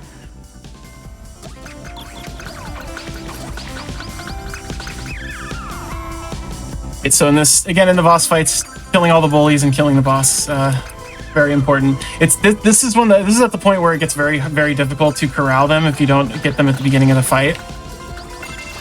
But like, look at all this food. Mm-hmm. And she keeps like hopping sideways out of the huddle. It's very frustrating. And the food, so the food, if I'm not mistaken, the food heals you, and then the candy just gives you points towards your grade at the end. It does literally nothing. The candy does literally nothing for you, and your teammates will go out of their way to collect it. It improves your score, I think. She's very close. She's got like half of a bar left. This time is looking very, very good. Yeah, she's done. Oh, the nice. End of the segment here. Let's go. Yeah, 54 seconds up on my PB right now. On that, that's good. Wow. All right, now the longest stage. This is the cellar.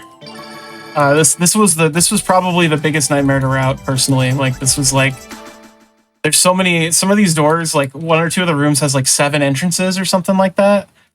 And so I was like, well, I don't really know which one is going to be the best. But yeah, they all have like 5 or 6 entrances. So it was very difficult. Yeah, look at that mini map down there. Just compared to the other levels, it's a lot more going on. That's too much. There's a whole Raptors segment too. Yeah, no, this is probably the level where they wanted you just to turn the game off and stop playing. Just to be like, you don't want to see the end of this game, trust me, kid. But if you stick around, you're in for a treat. Yeah, you're in for a delight. This weeds out the kids going into this game half-hearted. Yeah, the true sneaker is dedicated. Love this like bossa nova beat. Yeah. It's like that was like almost a perfect stop right there, because my reticle was just immediately on the rat. So again, with keeping up the French theme, the French environment that this game takes place in, this is I guess, I don't know if they ever explicitly say, is this like the original house you were at, it's their basement, or if this is just a miscellaneous. This is just a miscellaneous wine cellar. I think this is like a vineyards wine cellar because it's a lot of wine. But I mean, I don't know much about over there personally. But this is actually it's called Doshi's cellar because there's a very important NPC we'll be meeting in a little bit named Doshi, but not quite yet. It's about halfway through this level. Yeah, and back in 2002, every French household had a wine cellar similar to this. Had a cavernous wine cellar with empty bookcases. Yeah, the sneakers team did a lot of research. They all flew to France and sort of, took photographs and made sure to get all the environments accurate. Yeah, we had a 2-week French vacation in in Paris. Yeah. Oh man, I would love that too. Yeah, I would like that too. Can I join Media Vision, please? I'm a big fan of your game.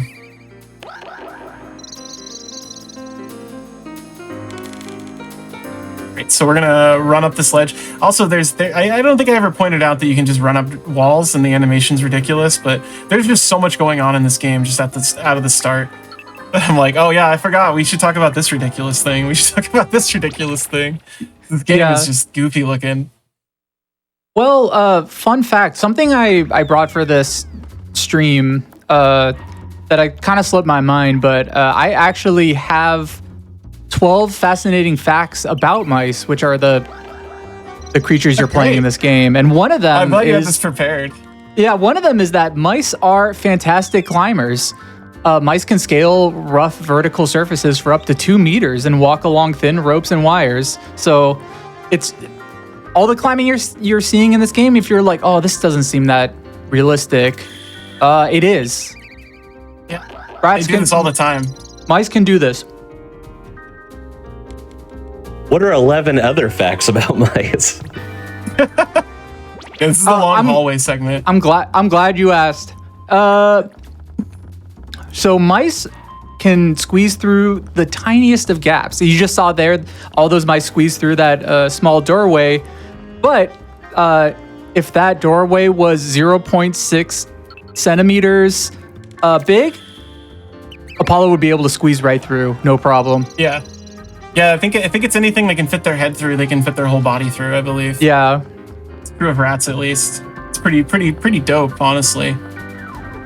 One thing about, if you've been watching this game and you're saying, oh man, these mice are doing these insane jumps and all kinds of daredevil feats. Well, mice rely a lot on their smell, touch, and hearing, which allows them to do things like they jump across big ledges and like that.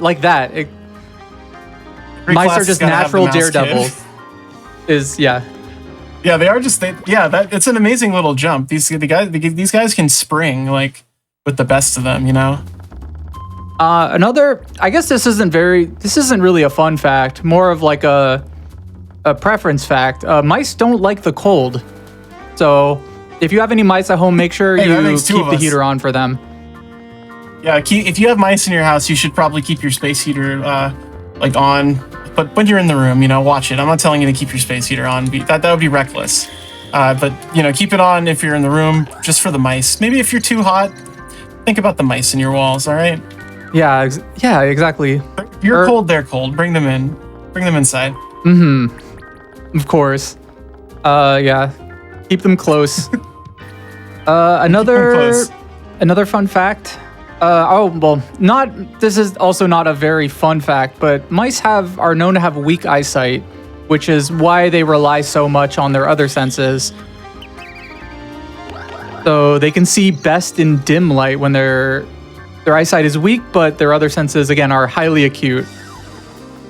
They are highly cute. I agree. They're highly acute and they're very cute. Yeah. We're in the rafters now. I'm only going to come up here once to find the rats, and then a second time to go to the 4 fights I need to go to get basically getting the last rat that I need before I go to because all the fights in this level are grouped into one room. So I'll be going to the rafters to get to that fight and to get to the final fight. But other than that, I won't come back here because it's the worst area in the game. These rafters were a nightmare to navigate. This whole level is very tough. That is part of the reason why I try to bring some facts because there's a lot of routing. Piero's doing a lot of routing in his head, and I'm doing a lot of trigonometry right now. I'm doing a lot of geometry. I'm doing a lot of algebra. Yeah, mice can do this just naturally on their own without any knowledge of trigonometry, but our feeble human minds can require try. a little bit more effort. Rotating like a pyramidal brick of cheese in my brain right now. One thing I did find out before this run, something I didn't know is that mice teeth never stop growing. Yeah, they gotta chew. They have to chew constantly. I always wondered that because I noticed that rats are just always gnawing on things, and I never really knew why. And it's because their teeth are constantly growing. My God. Yeah, beavers Kinda are. I remember terrifying. learning that about. Isn't that terrifying? Like it's not just rodents too. Like beavers too. It happens to them. I remember I learned that from an Angry Beavers episode. Yeah, they have a whole episode about this. Is there an Angry Beavers video game? Actually, I don't think there is. There's well, no, there's gotta be like a Super Nintendo Angry Beavers game. They made an All Real Monsters like Angry Beavers game. There's gotta be there's gotta be an Angry Beavers one. Like that show is way more popular. Let's see. I'm looking. Google's my friend here. Let's see. I'm seeing obviously a lot of like Adobe Flash games and stuff, right? Yeah, So that of makes course. sense. Let's see. Beyond that, I don't know if I'm seeing. There's one video that says the Angry Beaver's a video game for PS1 opening, but I don't know if that's real. So Yeah, it sounds like a creepypasta. Yeah. I'm surprised there's not like a Game Boy Advance video of an episode of Angry Beavers or something. They made so many of those. Someone in chat does say there is a PS1 game, so maybe it is real. Nice. Thank you, chat. And a GBC game, a Game Boy Color game, so. Oh, there we go. Okay. I was thinking maybe a Game Boy Advance game itself too, but man, there's like 1,000 games for the Game Boy Color and nobody bought like 90% of them. Yeah, if you were if you were a television show, a fictional television show that was on TV at all during that era, you had like a Game Boy Advance game. I've been trying to find a working copy of VIP with Pamela Anderson for Game Boy Color, and I've bought 3 copies of it now, and it had been broken every single time. So I think maybe the game is just bad. Oh my goodness. I mean, I'm out like $1 every time, so I'm not like losing it, but. Yeah, thank you for buying those copies and checking. Yeah, I figured I needed to remove them from circulation if they weren't working, it's just giving them a bad name. All right, so this is the cutscene where we're introduced to Doshi. It's a pretty long one, so he's a member of our party, you could say. So you might notice the rats all talk in like sped up Japanese.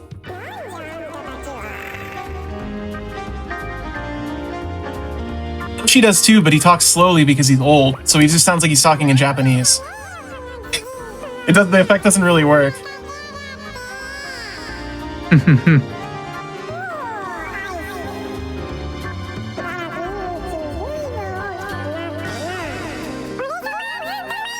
Thank you, Galactic Pipeline, for this, for the Angry Beavers facts. Yeah, thank you. All right, there's a special thing about Doshi.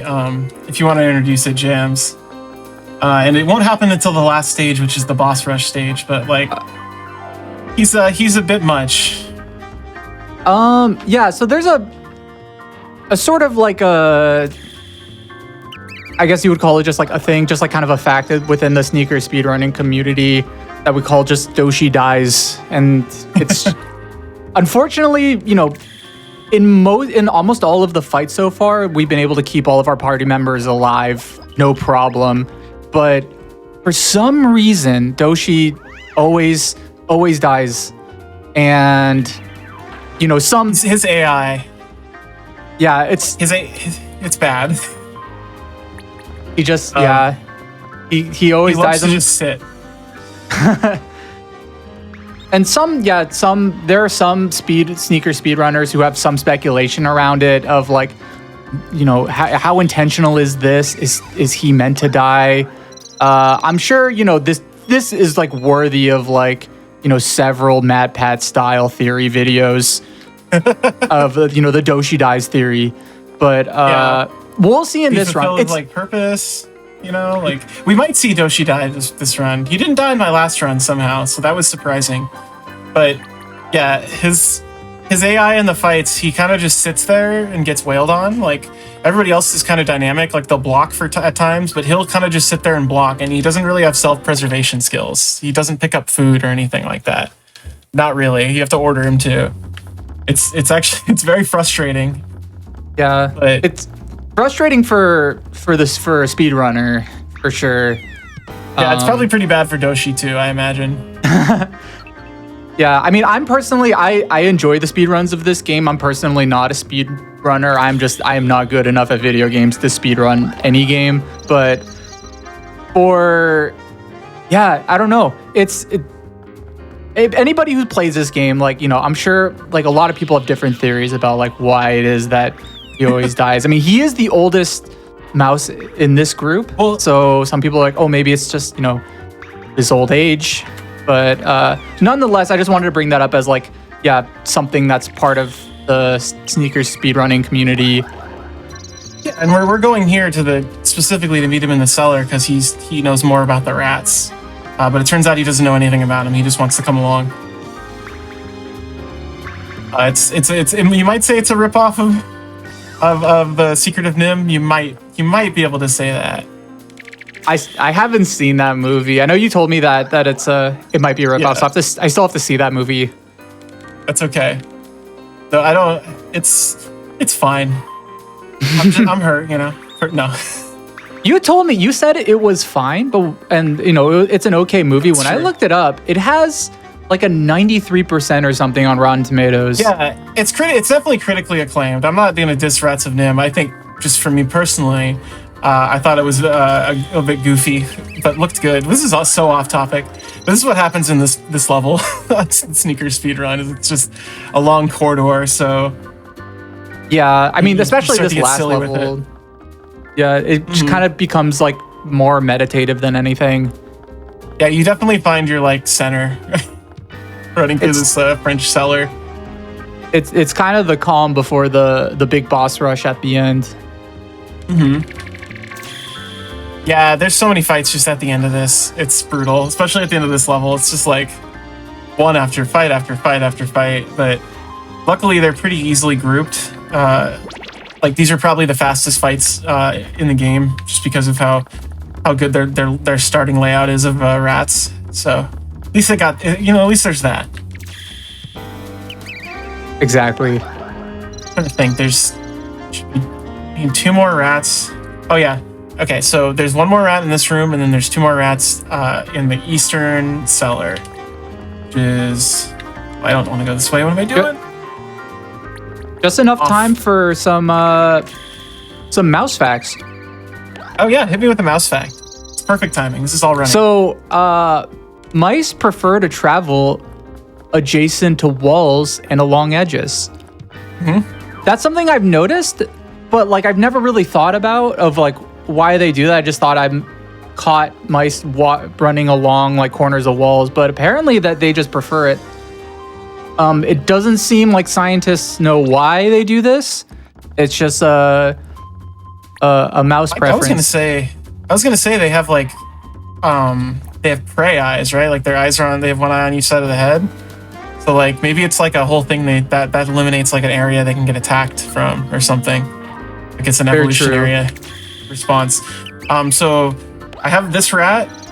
There's gonna be 10 more rats down below that I'm gonna have to get. It's gonna be great. What I'm gonna do to get that is I'm gonna run up here and then run into the middle cellar and jump down. I'm actually gonna go into the rafters here because I think I realized yesterday when I was doing practice runs of this that this is actually faster than going on the ground floor because I stopped to grab that blue rat back there. So in the cellar normally I just come up here to get the rats, but now we can jump down right here. Puts me in this whole new area. So Nice. and this is like the home stretch for me. This is like the rest of this kind of autopilot because there's only so many rats. I can't forget any more of these rats. There's only so many left. Always finding a way to save frames. Got it. I love these rats right here because I think a few people in chat have pointed out they kind of look a little bit like a familiar plumber Yeah, they do kind of on a different console. On little bit? certain console you might be familiar with. I think I mean he's definitely channeling a bit of a Stuart Little here. Yeah. That's no doubt, just a little bit. The ultimate gaming mascot, Stuart Little. Yeah. He's in so many games. I mean, he's in more games than Mario at after they released the Game Boy Advance ones, probably. At the time, now Mario's probably got him beaten. You know, they're not really making new Stuart Little games. I don't think. I have to check back on that one. Yeah. So normally this area, these two inner rooms, there's like two tracks that run down the center of each, or there's one that runs down the center, one runs down the outside on each of the rooms, and the key is to just kind of find the right track to switch over to grab the rat for it. It's like the most this game can form of like a puzzle.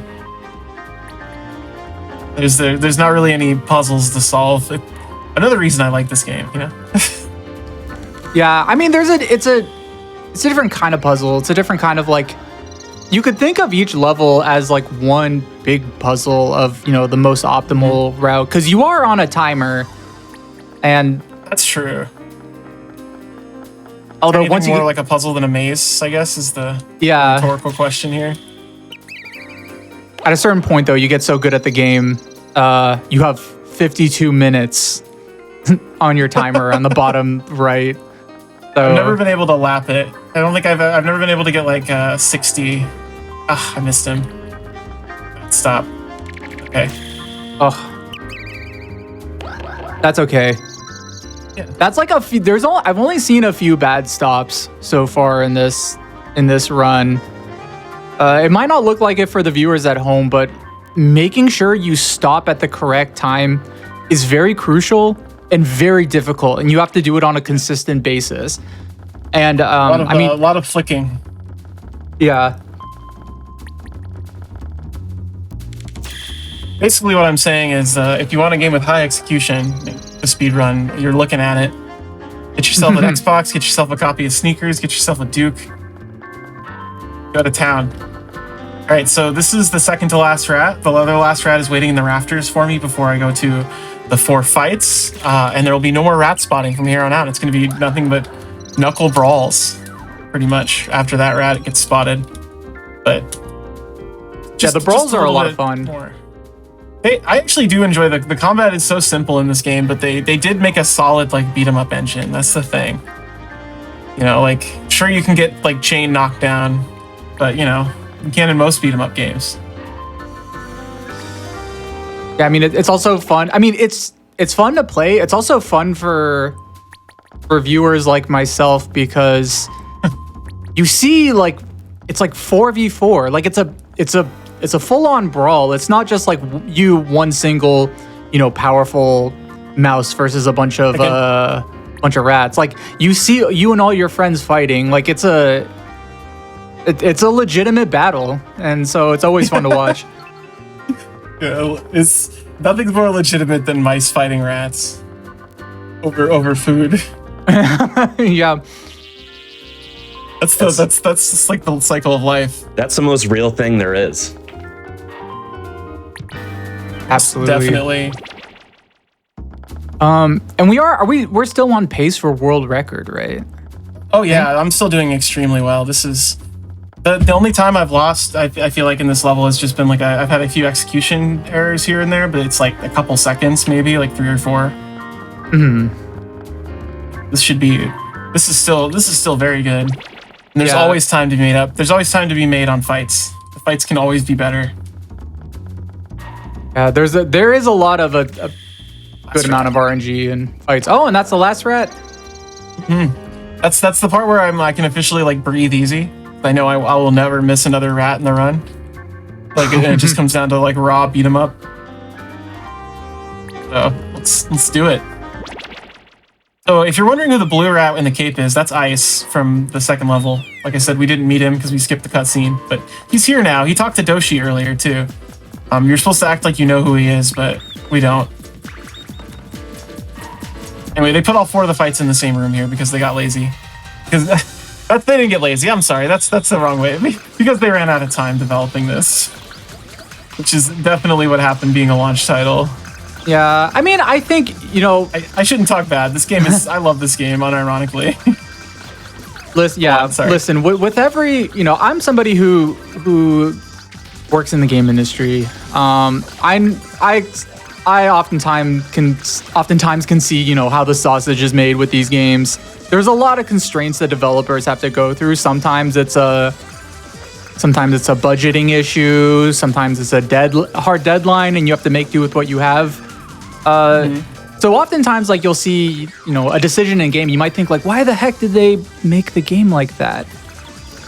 And it's a miracle that any game is made ever, because games are one of the hardest types of software to make. It's all just like, it's all hacks. Everything is hacked together in various ways to get 3D things moving on a screen in a way that looks and feels good. And so there's always going to be limitations. But with the decision to have every fight happen in this game, it might have been a limitation in the development, but the important thing is you make do with what you have. And I think here, having a final battle in one single big arena, I think it's great. I think you can wax philosophical all day about the stuff in games that didn't get made, but there's still a finished game right in front of you at the end of the day that you can talk about, That's how I always feel. Oh, absolutely.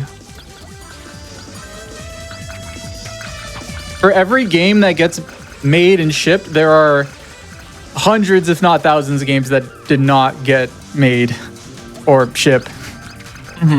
So these guys are dead. Oh, this one's not. Big punch him. Oh, nice. Boom. This fight's looking good. Yeah, it's a little messy, but they're dying pretty quick. So I think the other one here is dead as well. Yeah.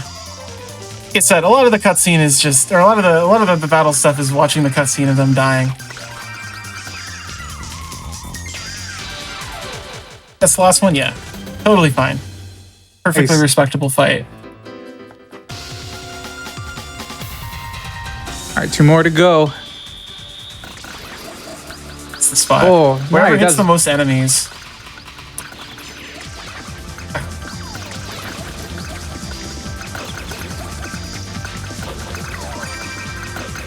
And how is Doshi doing right now? It looks like he just got knocked down. Uh-oh. He's the last portrait. He's fine though. He's at full health, luckily. I'm actually the only one who's taking damage, and it's because I'm spinning too much. Don't worry, I will protect these other mice with my life. Quite literally. By using that life to spin. Yeah, they're like kicking my butt. So, Pura, out of all the characters in this game, like out of all the mice, who would you say is your favorite? Oh, definitely Ice. Ice is my favorite. It's the blue one in the red collar on the right. He's the one who talked in the Doshi scene, who was yelling at him. It was great. That was a good little fight. Oh, that one went really well. Yeah, good. He's the best one. He's the leader of the alley rats, or the alley mice, but he unfortunately doesn't get any screen time in the speed run.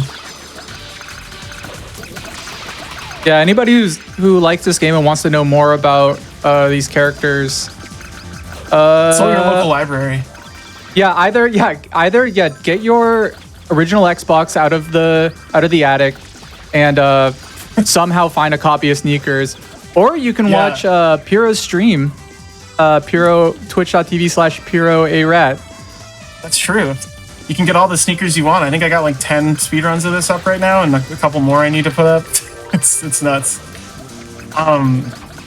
Yeah, no, it's I was gonna talk about that. Like getting a copy of this seems a lot harder outside of like the Seattle area. I've never seen this game in thrift stores outside of the city in like the bargain bin, just because, and I think it's because of how close we are to the Microsoft employee campus. Like I was saying, every copy of this game I've ever seen for sale has either been loose or Microsoft Company Store stickered on the front. It's very, very strange. They could have also just like gave one of their guys who works at the employee store to be like, just can you just like take these like to like a local like retro game store or something, just like dump them. Yeah. Like nobody wants these. There was just a closet at the Microsoft headquarters full of sneakers, and they were like, all right, let's take this to Goodwill. Yeah. It's gotta be. And now we beat all the bosses, and now we're heading to the Final rat. We're headed to the final rat via the rafters, and then one more stage after that. It's the shortest stage. That's the boss rush stage. Yeah, and I doubt many people have seen this before, so it's been really awesome to share one of my favorite games, despite it being terrible. It's I'm glad people want to actually watch sneakers. It's mind-boggling to me, but a lot of people call this terrible, but watching you play it, I think it's wonderful. yeah, it's bucket after bucket. Let's Final rat. We're saying in the so chat. thirsty. Final rat? Yeah, the final rat's coming up. Yeah, rats are pretty big in pop culture these days, I'm noticing too. They're really on the up and up. I was watching. Also, I gotta say, oh, go on. Oh, what were you saying? Sorry. Oh, I was just saying, I was like, this is looking beautiful time-wise. This is looking like possibly best run I've ever done. Yeah, this is exciting. This is history here, right here. I got like 5 minutes to beat this guy and still be on like personal best. Totally doable. This is maybe a 2-minute fight. I was just about to say, I was recently watching a movie that involves a lot of that. There's not a lot of rats. There is one single rat, I believe, at the end of the movie. Oh yeah, A movie called The Departed. I watched recently. So that's a very like rat-based movie. it's one of my favorite movie rats right there. I'm actually a big fan of rat movies. I'm actually wearing my official Willard 2002 crew hat. Another 2002. That is Willard, the Crispin Glover horror vehicle, where he's a recluse who's best friends with a rat who makes him commit evil deeds. Absolutely excellent movie. But this is my official Willard crew hat that I'm wearing right now. I've never seen Willard. You should watch the Crispin Glover one and skip the one from the 70s. The Crispin Glover one is actually like good. Okay, Oh, yeah, good. I'm it's been biased, recommended to but- me by a few people. It is shockingly good, and the original is like so bad in that like 70, like the really boring kind of 70s horror where they don't actually do anything because it was like made when the Hays Code was still like going, and so it's just like maybe that was the 60s. It's the Hays Code comics. I don't remember. This is how my streams go, by the way. I get distracted thinking about some like old thing that doesn't matter now. Yeah, the original Willard, not that great of a movie. Rat's very cute in it. That's about it. Now Ben, the movie Ben, that's a movie. Oh, That's the sequel they made about the rat. I think I've seen that one either. Yeah, that's the thing. When you're playing a game like Sneakers, you can't help but think about other mouse and rat based media and how I said before, this is like the ultimate rat game, and I wasn't joking. Like this is, as far as like rat games go, this is by far the most playable. Like, yeah, it's like a whole adventure. You go to so many different places. It takes place in France. You have a whole rat group of friends, or mouse group Rat of squad. friends. Fortnite actually took the concept of squads from this. Oh, that guy, that boss in the back is dead, I think, or he's very close to. Oh, I'm also very close to dead. I need healing. No, Ice, you don't need it. And Doshi is still hanging She's still on. alive. Yeah, He's in that's yellow. a Oh, wow. We're about to make this segment by like 2 minutes. Whoa. This guy's dead. This is like a huge RNG Let's on go. this fight. That was so Yeah, good. I'm a minute 30 up on personal best now. This is Whoa. it's good. We could see the sub 150 run tonight. That's like been my goal forever, is to get under 150. So I'm sending all of my mouse energy I can. yeah. Please put your mouse arms in chat. Please give me that Jexler emote with the 2 arms too. Yeah, Where it's- everyone supply any mouse or rat based emote that you can find or think of. Get If you in have the a pet chat. mouse or a rat, bring them here. Bring them to They'll enjoy the the stream. yeah. Have them watch with you. They will want to see this. Single tear rolls down your pet rat's eye. They did me good. They did me good.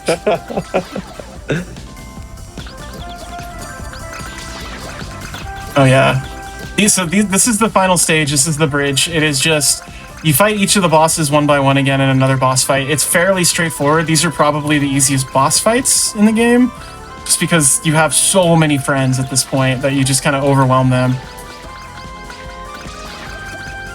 But in general, you'll see too, when I do corralling, I'll go off to the side and punch somebody who may be approaching us, because I just don't want them to interrupt my friends. My friends will get distracted and run off and punch them. It's super annoying. Drop food, just candy.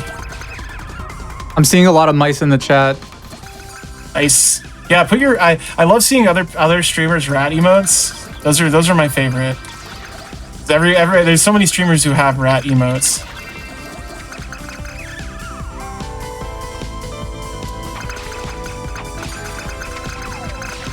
And it looks Yeah, like this is good. Doshi might be Destroying them. Doshi's fine. Yeah, he didn't take any hits this battle. He got lucky. But he'll have to survive the final battle. That'll be the biggest test. But he sometimes dies, and he dies in these other boss fights sometimes too if they go really bad. But this is looking. What do you hit him? Come on. Oh, he's dead. Okay. Yeah, the only way to check the health on the enemies is by going to the planning screen, and that takes precious time. I don't like to use it unless I need to force allies to attack. Yep, this is a speed run after all. Yeah, exactly. They'll understand.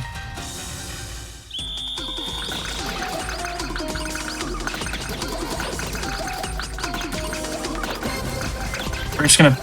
Oh yeah. See, they'll corral nice. people over here for me. They hit ice into me, which stinks. But I'm just gonna take them over here. Doshi taking some damage early in this one. Look at that. I was He's hoping you would cornered probably by survive, 2 but we'll rats. see. It's Fight's still young. Yeah, see, now they're all coming. Look, I got a whole squad appearing.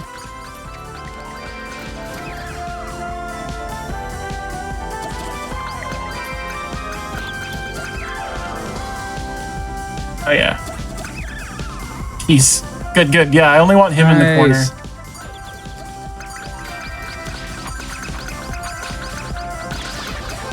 What would you do if you were out walking in your small French town, like on your way to the store to get a baguette for dinner, and you saw a group of 20 mice and rats in small little Just coats fist fighting fighting. like this, punching each other and small candy coming out? Standing on their hind legs in the most awkward stance possible. I would be Yes. like, this is just like the 2002 game Sneakers for the original Xbox. Bare Developed by knuckle Media brawling Vision. in the streets.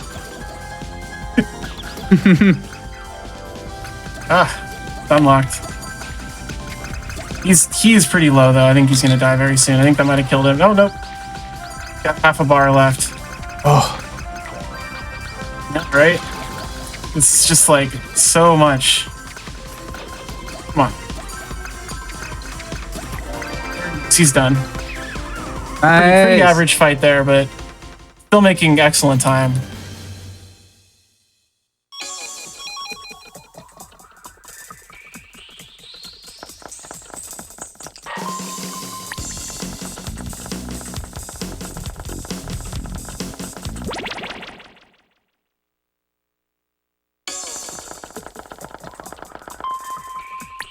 One fight in here against Scarlet, I believe her name is.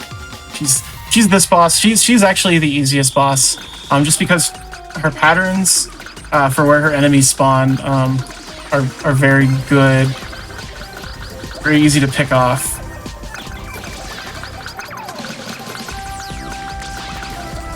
Would you say that the hardest boss is the last boss? Definitely the last boss. It's just there's so many. There's like 30 rats or something you have to fight. It's ridiculous. Like, and they just keep coming. So like they kind of just try to overwhelm you to get you to lose on the last boss. I've died a few times. I think one of my records I died like in the middle of the final boss fight. But like usually I die just because I'm spinning and I realize I didn't leave a spin up to like escape like a potentially bad situation. Oh yeah. And so I'm just like, oh, I'm just like stun locked now. Oops. I didn't have enough life. She's gonna get big punch, big punch. Big punch this guy, he's already dead. He dropped some healing items though, there we go.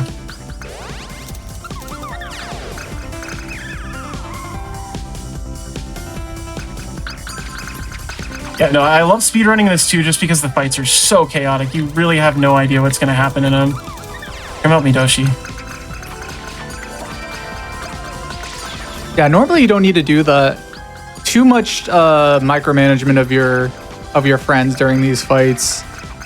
But towards the end, when you're in a tight spot, it can definitely help.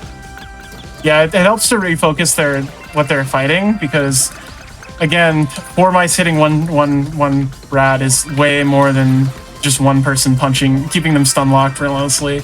So.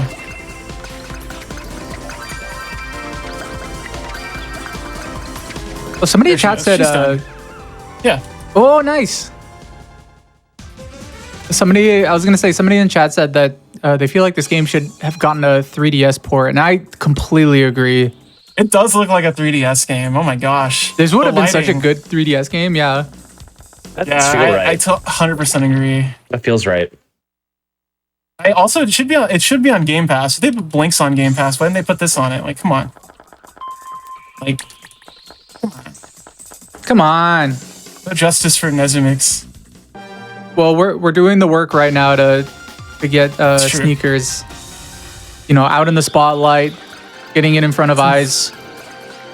Just in time for the final boss too. This is going to be the clinch moment here. So the guy in the helmet is the boss, of course. He has a ton of health, but also all the other 3 bosses are here.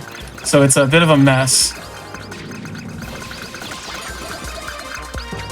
Yeah, sometimes in these fights, especially if you've never seen this game, it can be, kind of hard to tell what's going on. It kind of looks like those, those old like Western movies where there's a fight in an old saloon and like everybody's just kind of punching each other and it doesn't really matter. It's fun. It's just a lot of fun. Like that's what these fights usually feel like. That is so perfect. And just like all these characters that haven't even been introduced are just like fist fighting for no reason. Yeah. It's just like, I guess that's just what happens. Yeah. There aren't like a ton of games that have that energy either, so it's really refreshing to see something like that. Mad Dog McCree has that kind of energy. Oh no, I'm gonna die. Uh-oh. No. No. Oh no. I got caught in a stun lock. It's fine. It's not a loss of a lot of time. A couple seconds maybe. It lets me be more reckless too, so. Yeah, save that for the no death percent. No runs. death boyfriend percent, yeah. No death boyfriend percent. This level's kind of hard to corral people in, like specifically because they're bosses, and they have slightly better AI than the what's it called, the regular guys do. So stacking them can be a risk. Oh, Doshi's gonna die. No, Doshi. No, Doshi. No. Survive. Pete sometimes live. dies too. Like, again, I have all 3 of the bosses over here and they're dying. It's like, come on. Sorry, Doshi. I hope Pete doesn't die. Come on, We can go rescue Doshi. him. Doshi's Nope, he's done. gone. I just watched him fall. He's gone. No. Rip Doshi. Sorry. Rip Doshi. Pour it out Once for ag- Doshi in the chat. Come on. Yeah. Please. Give me an F. Remembering a real one. Well, hopefully we get that world record, so Doshi's death wasn't in vain. That's the spirit. Grouping these two guys up with a big punch is good. Pete might die here too. They're the two that always die. They're the two that die the most. Pete doesn't die as much as Doshi, but oh yeah, he's already almost dead. He's almost a yellow bar. So the health goes blue, green, yellow, red, and red is their last health bar. Oh yeah, it's not looking good. Pete. Oh, Pete. Bye, Pete. You don't have time to save them. They don't feed themselves, so you can't order them to heal themselves. But that takes so much time. Like.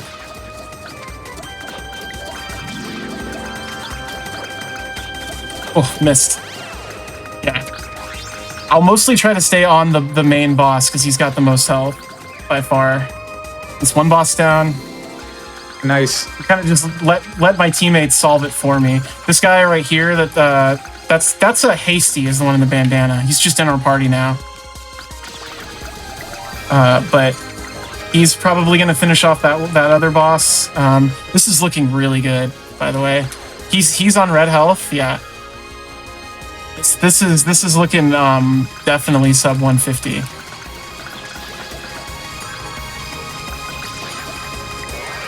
I am at the edge of my seat right now if this does get sub 150. In the corner. He got out. No. Get back there. Oh. Got this. Okay, I gotta kill this guy while they fight the boss. Okay, he's dead. This is so close. Yeah, this is like pretty much assured right now. There's not much left to do except for punch the final boss. He's looking real rough. But we need all the help we can get here. See, I ordered him to do this, he just walks off. It's again, just walks off. Well, you know, we're gonna put him into them instead. They're not gonna make it too easy for you. I swear, thank you. Come back, guys, please. But where? Why?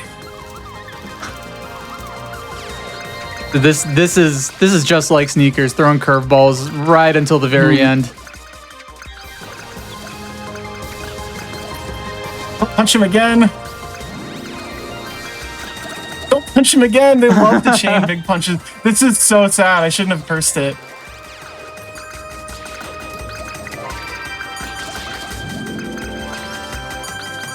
Where are they? No! Where are my friends when I need them?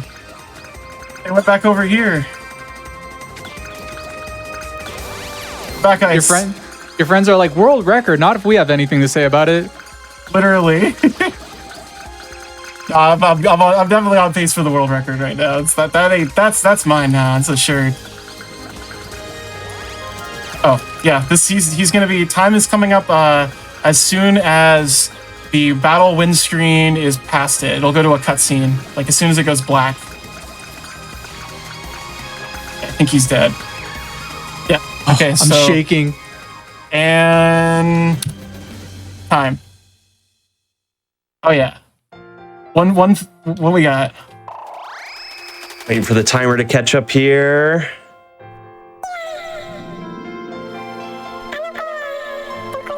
See, it's coming. Yeah, give it a second. It's coming. Okay. I don't think we hit the sub 150. No, unfortunately.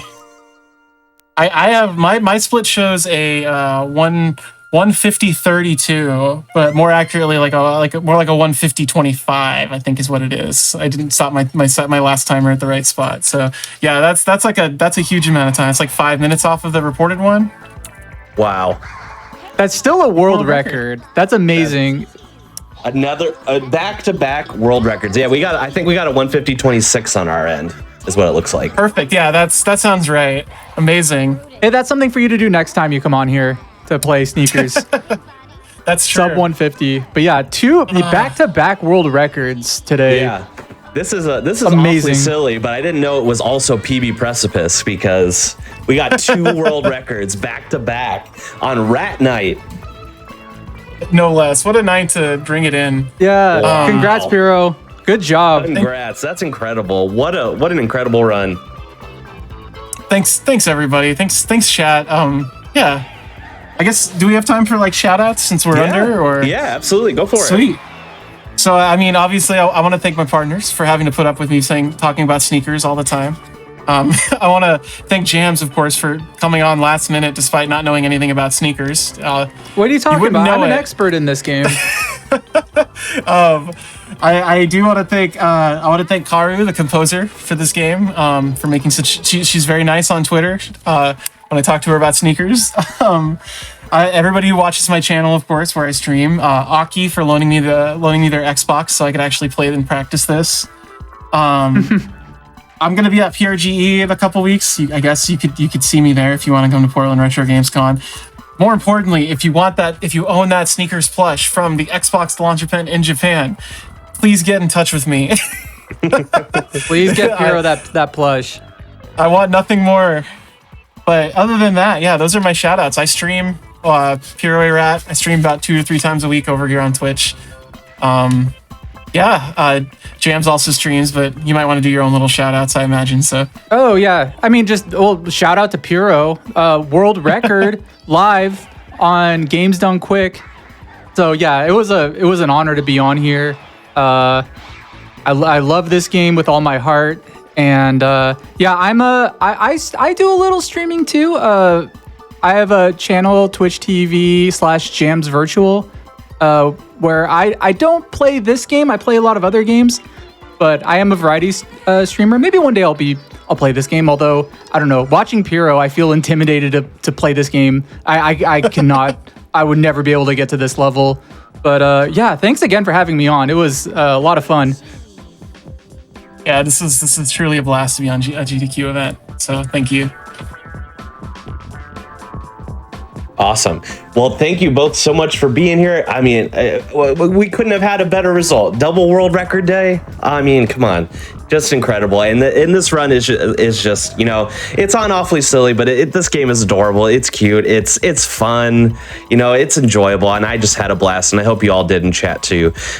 Just want to remind everyone, of course, you're going to want to stay tuned after this. We have That's Never Happened Before coming on right after. We're going to be going over glitches in the game Outlast. Spooky season is upon us. It's time to delve into some of those spooky games, and Outlast is a very spooky one. So stay tuned for that. There's some really cool glitches in there. If you're looking for some more Hotfix content, tomorrow at 7 Eastern, we got Random Number Generation. That's a show that features randomizers and randomizer adjacent content. And we have Aimbot right after that, which is a show that features FPS speedruns and other shooter type speedruns. So you're going to want to check those out. And of course, as a reminder, AGDQ 2023 online is going to be January 8th through the 15th. So you can head on over to gamesdonequick.com for some more information about that. Now, game submissions are closed, but please tweet at GamesDoneQuick and let us know what you're hoping to see on the schedule, such as sneakers. Because I would love to see that, add that to the schedule myself. So, get your sneakers love in there, or any other games that you see fit from the games list. Please tweet at us so we can see what it is. Other than that, my name is Conception. If you're interested in Awfully Silly, we are on every 2 weeks on the Team Velocity schedule. So we're on tonight. We'll see you again in 2 weeks for another fun-filled Awfully Silly episode. And to tease it a little bit, I think we're going to be featuring games from some animated movies and shows. Just going to leave it that broad right now. But it's going to be some fun games. You'll definitely want to come by and check those out. That's going to be 2 weeks from now, which is going to be the 17th of October, 7 p.m. Eastern, if you want to see some more Awfully Silly wackiness. But other than that, thank you so much for hanging out, and we will see you in 2 weeks. Bye-bye, everyone.